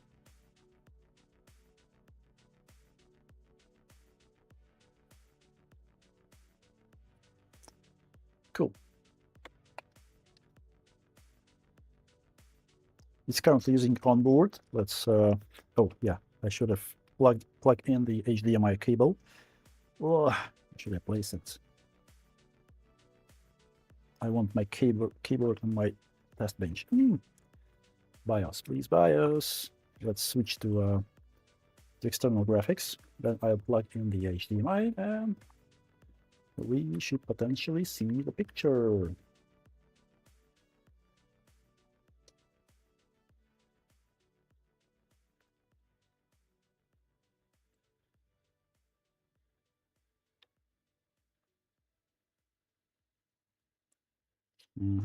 Turned off. Let's plug in the cable. Let's turn it on again.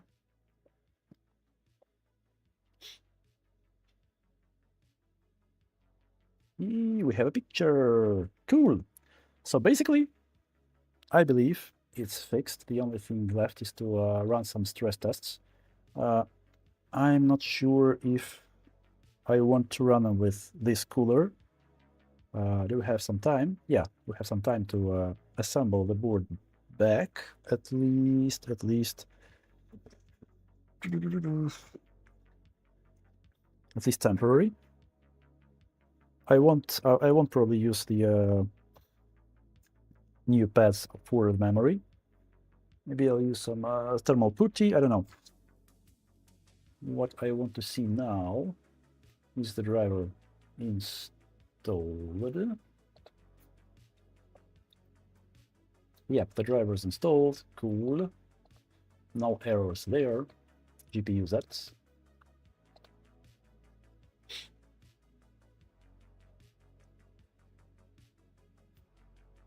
Cool.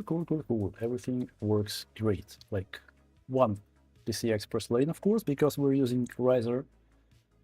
It only has one lane. Oh, why am I running Afterburner? It won't be useful anyway. I wanted to try full mark for a few seconds, you know, to just ensure that we won't have any crash or anything. I'm a little bit afraid, but yeah, let's try. Ooh, stop it. Yeah, the hotspot was, I don't know, what, 100? Temperature, hotspot, 103. Oh my gosh, okay. Anyway, didn't crash, so it was able to handle the load for a few seconds with 100 degrees. Well, let's try to assemble this thing back. Let's run the test for, I don't know, for a few minutes. And it seems we have a fix.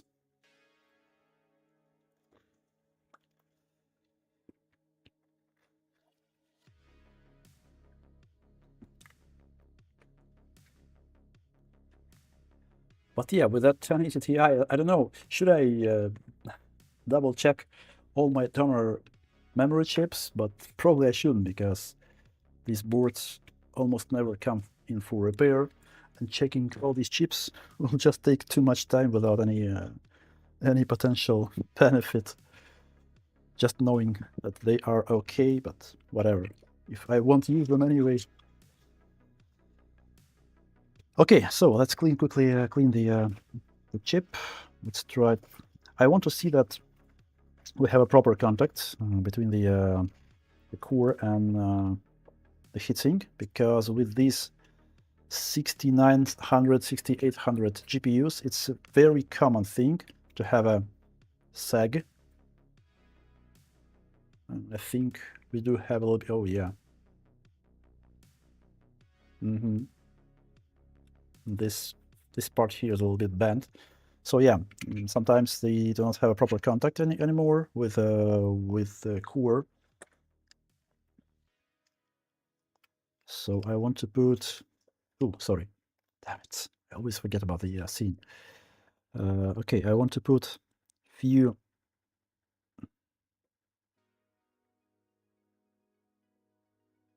Give me a sec.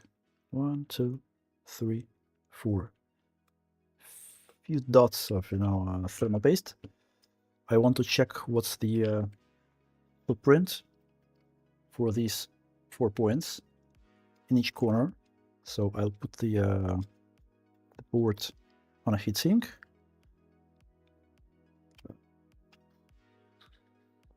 Where is it? Like this? Yep.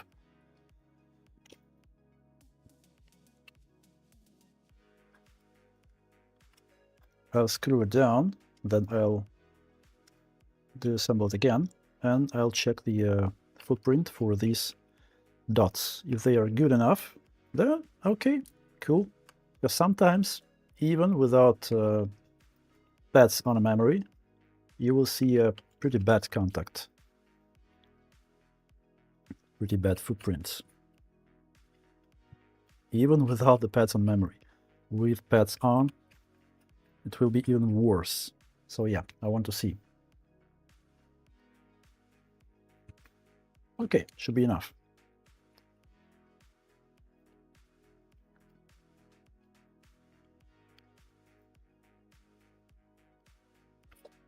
Oh, I don't like the fact that it doesn't has any washers, because the traces here are very close to that hole, and you can easily scrape it with its spring. But yeah, let's see. Well, the footprint is pretty much okay. Yeah, it's pretty much okay. Let's clean it again. Let's apply some thermal paste, a better one. Not this white silicone shit, which I only use for testing. I had some thermal putty here. I'll probably just quickly put some thermal putty for the memory to not overheat it with I had some leftovers, I think. Shit. We could try using it here.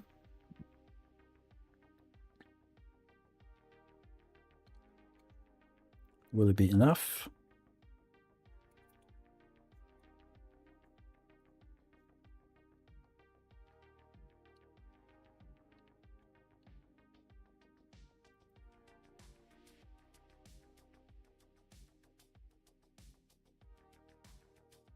It may even have different thickness on different memory chips.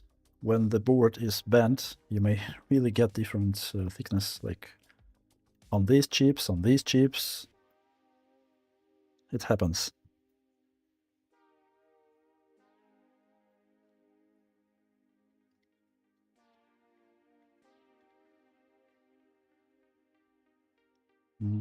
Not enough, not enough. I'll grab more. I'll grab more putty.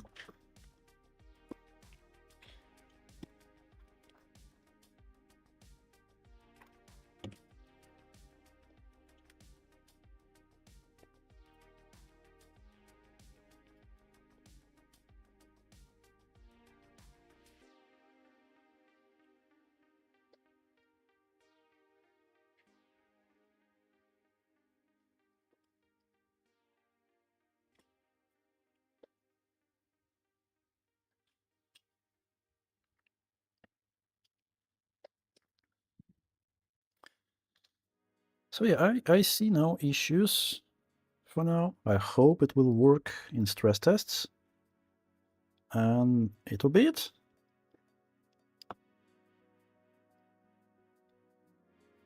Like previously, when I was testing it after we made it work, I was able to run FurMark for 2 minutes, I guess, and yeah, and it crashed.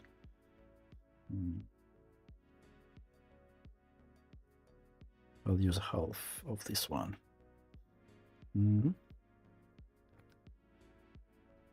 1 and 2, right? Yeah, should be enough.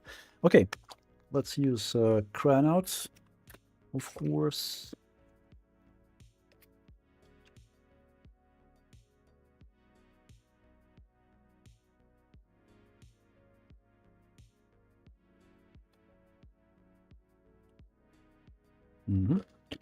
Cool. Oh, should we also the backplate. I guess. Yeah, because. Oh, wait a second. Wait a second. We also need the pads for VRM because we've.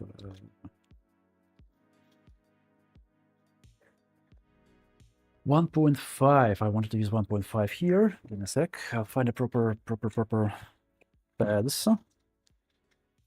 The original ones were actually bad.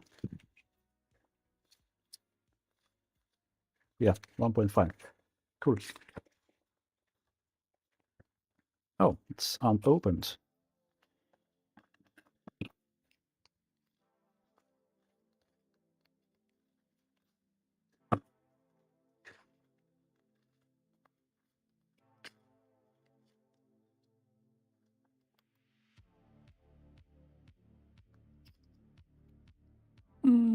Just a little bit.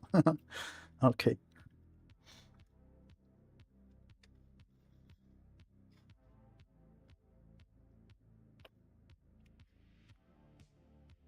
Mm-hmm.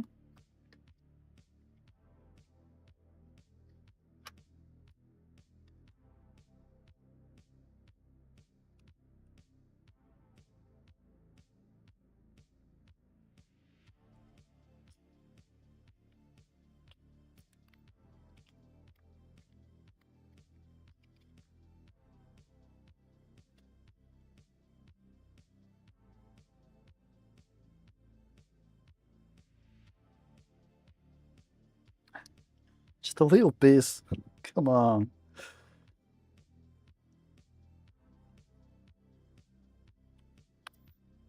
Will it be enough?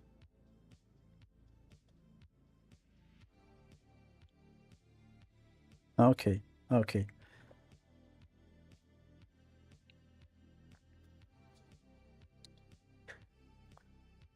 Let's put the heatsink on. Let's. Oh wait, not a heatsink, but backplate. Backplate, of course. Backplate goes first.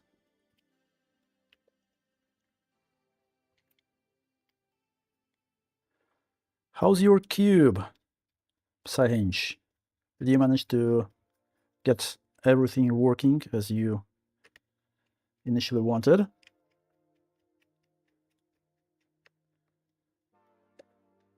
Well, yeah, actually I'm getting used to streaming, so it feels comfortable enough for me to stream for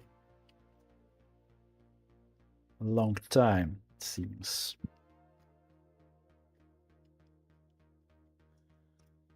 I mean, yeah, PCDD, Ace, they stream like for 10 hours like it's nothing. But yeah, for me, for me it's too much. For now, hopefully I'll get there. But yeah, no, not 10 hours. No.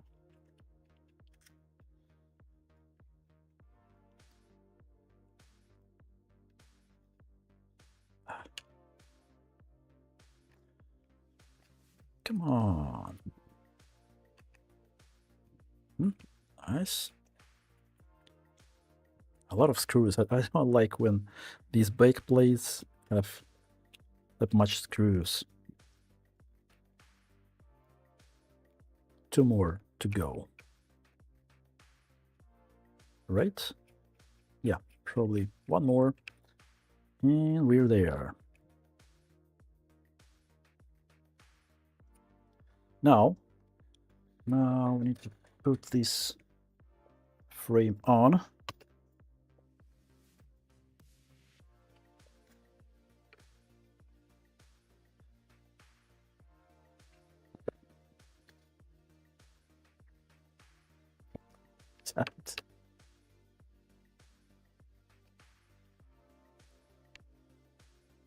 You got it right, guys.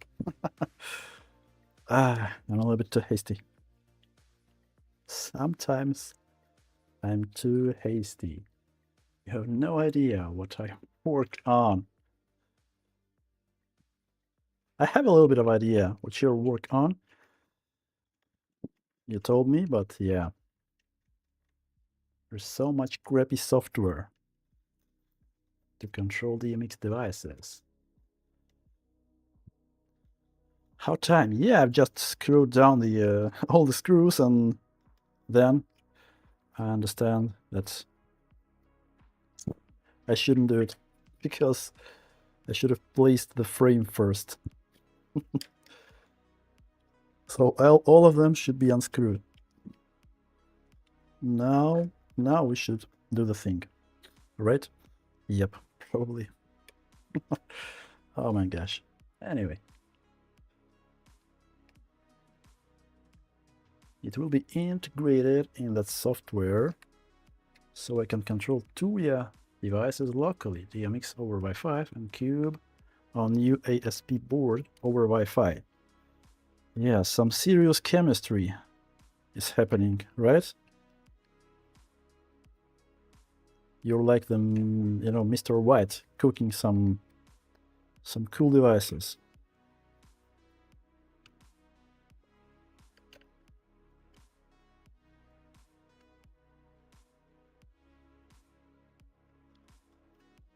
So, I hope I didn't miss anything. Oh, one more screw. Okay. I did it. Are we good now? Ooh. Damn. Yep. Should be.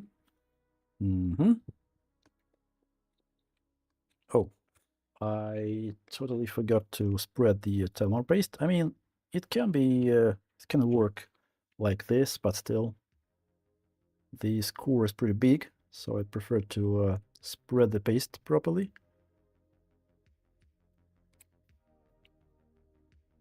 Otherwise, we can get some hot spots, all that fancy stuff, which is definitely not cool. I think it's pretty much enough. Yeah, dual spread from the pressure. Naturally. Oh, word. Yep, like this. Cool, cool, cool. Chatbot is getting the anger. Chatbot.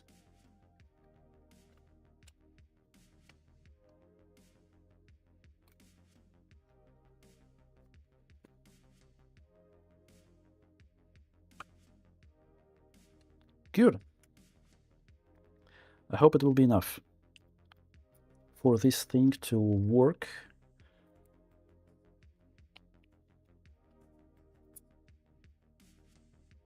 I'm really not sure about the temperatures, because as I said, these 68 and 6900 boards, yeah, they pretty often are overheating even after you replace them, just because they're bent.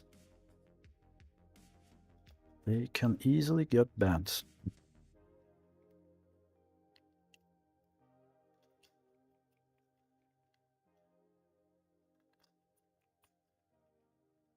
Damn it. One more screw. I don't know. Okay. It's either you have some extra screws, or you're lacking some screws.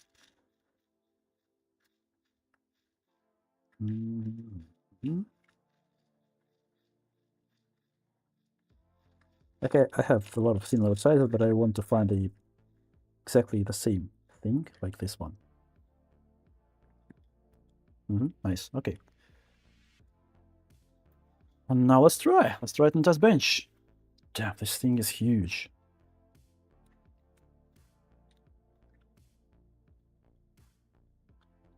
That's what she said.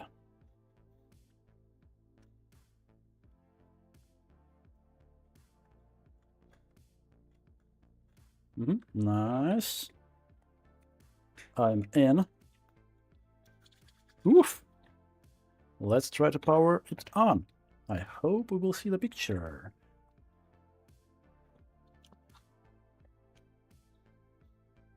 Yeah, that's my capture card. Don't mind the green background. That's kind of expected. So that's not a GPU itself, just my capture card. Sometimes it does this dirty little thingy. It'll be fine on Windows. Nice. Okay, so let's run some stress test for a few minutes. And if it will be able to handle the stress test, then we are done. We have a fix.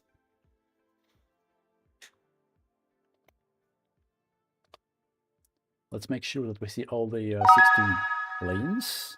Ooh, Psynch, that thing is huge. Is huge. That's what she said. See, Forta. Okay. Thank you, my friend, for your support. Thank you for the tip. So yeah, we see, I'm not sure it's good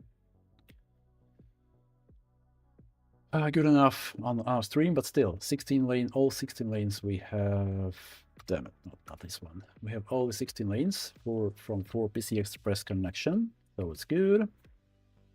The fans are spinning. Let's run some full mark. Let's run it for a few minutes. I want to see a hotspot.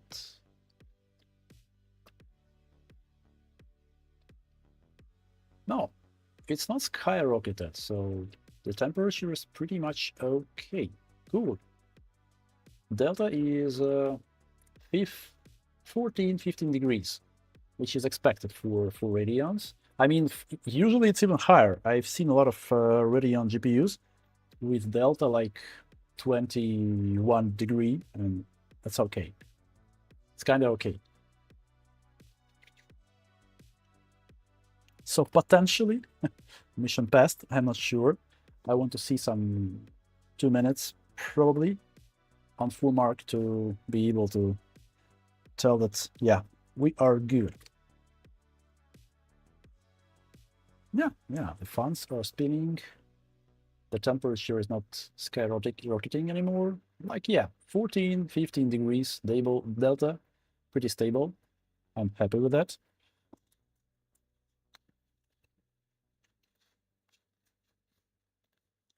And yeah, regarding that 1080 Ti board, let me check if I have a donor board laying around. I had one somewhere here. I'm pretty sure I had. Please. Where could it be?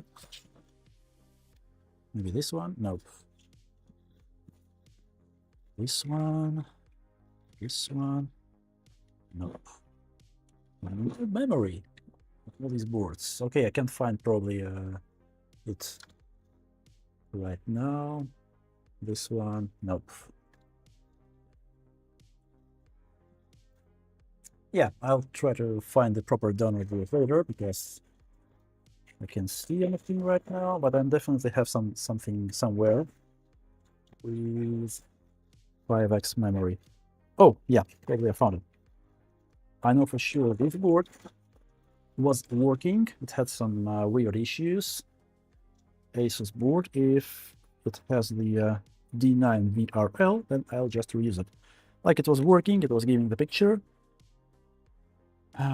But yeah, some weird behavior, some crashes. Let me see. You can see the, damn it. What's the model? Yeah, D9 VRL. Cool. So yeah, outside of the stream, I'll just take one memory bank. I'll put it to this board because my donor memory chips are not okay, which I was using on this stream at least. 2 or 3 chips are not okay. That's the issue with the chips themselves for sure, because we know that the core is okay. We've moved we've swapped these chips in places, and we could observe that the error moves along with the chip. So yeah, how many? Let me check. Oh, 3 minutes already. I mean 3.5. Yeah, let's give it more, maybe 1 minute more, and I could consider it a fix because before it was crashing after a few minutes. Spokojna ślecinka. Cool. Nice. yeah, later I'll put phase change material there instead of crying out, because crying out is good, but not for that kind of GPU, like the big and hot chip. Oh. 4 часа, ну, еще есть. Я почти закончил. Мгм. Хорошо.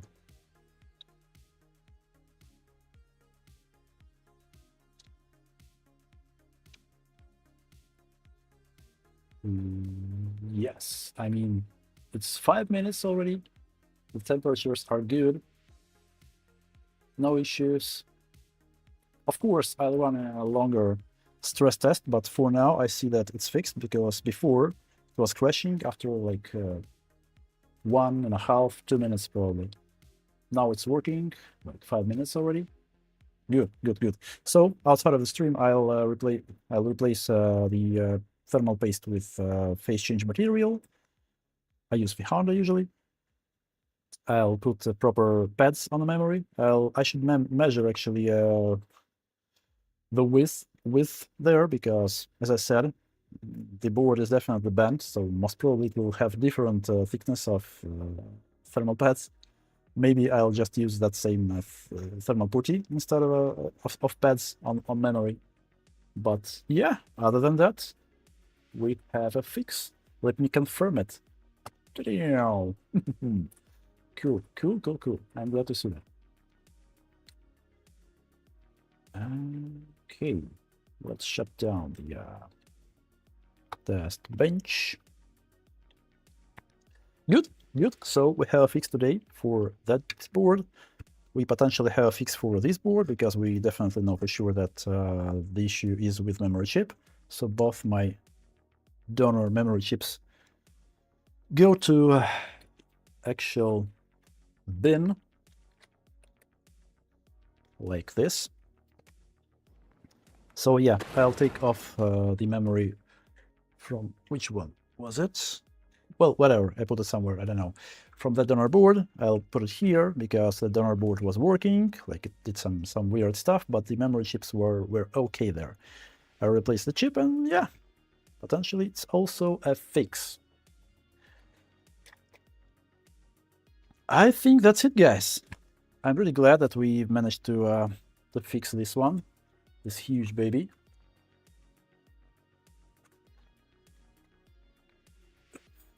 Yeah, I mean, that size is just insane.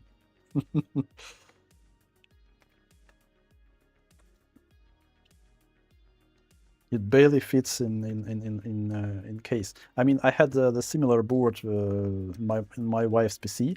Like, it's also 6950, I think she has XT. The size, like, also XFX, the similar width, the similar length, I mean. And I had to cut a little piece of PC case to just fit this thing into the case, because yeah, it just, I mean, it's huge. Thank you, folks. Thank you for being here today with me, with everyone in the chat. We spent a good time together. We've been able to fix this one, to understand fully what's wrong with this one. So I'll replace the memory chip, and that's it. On the next stream, as I said before, we will try to replace this chip on this 3060 Ti, which we did before. We have a trace repair there, but potentially one memory chip is still not okay. So if replacing the memory on this board won't help to fix the issue with crashing in Windows, with crashes in Windows, then we'll just leave the BIOS with disabled a memory channel. So this board will have 6 GB of memory, not 8 GB as it should have. But yeah, other than that, and in this case, I'll probably give it away. I'll make a giveaway, because yeah, it's fully working, like 3060 Ti, just the memory, the amount of memory, not 8 GB, but 6 GB. I don't want to sell it on the market, but why not to give it away, right? Other than that, we are done for today. Hey, James. Yep, you're a little bit too late.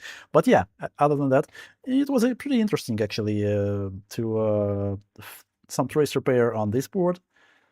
Some interesting trace repair, some liquid damage and everything. Oh, damn it, by the way. I have to clean it properly with IPA because right now this board is after the cleaning solution, which is not okay. I don't want to leave any leftovers under the GPU, under the memory, so I'll give it a proper clean with IPA.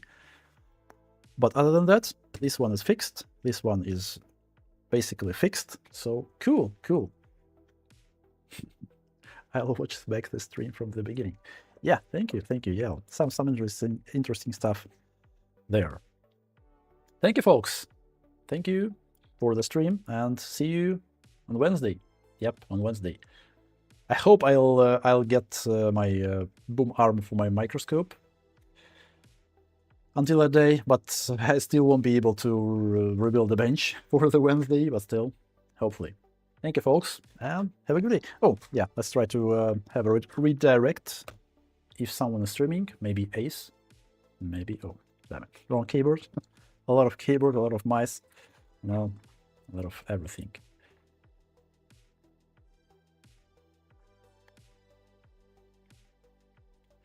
Who's streaming? Who's online?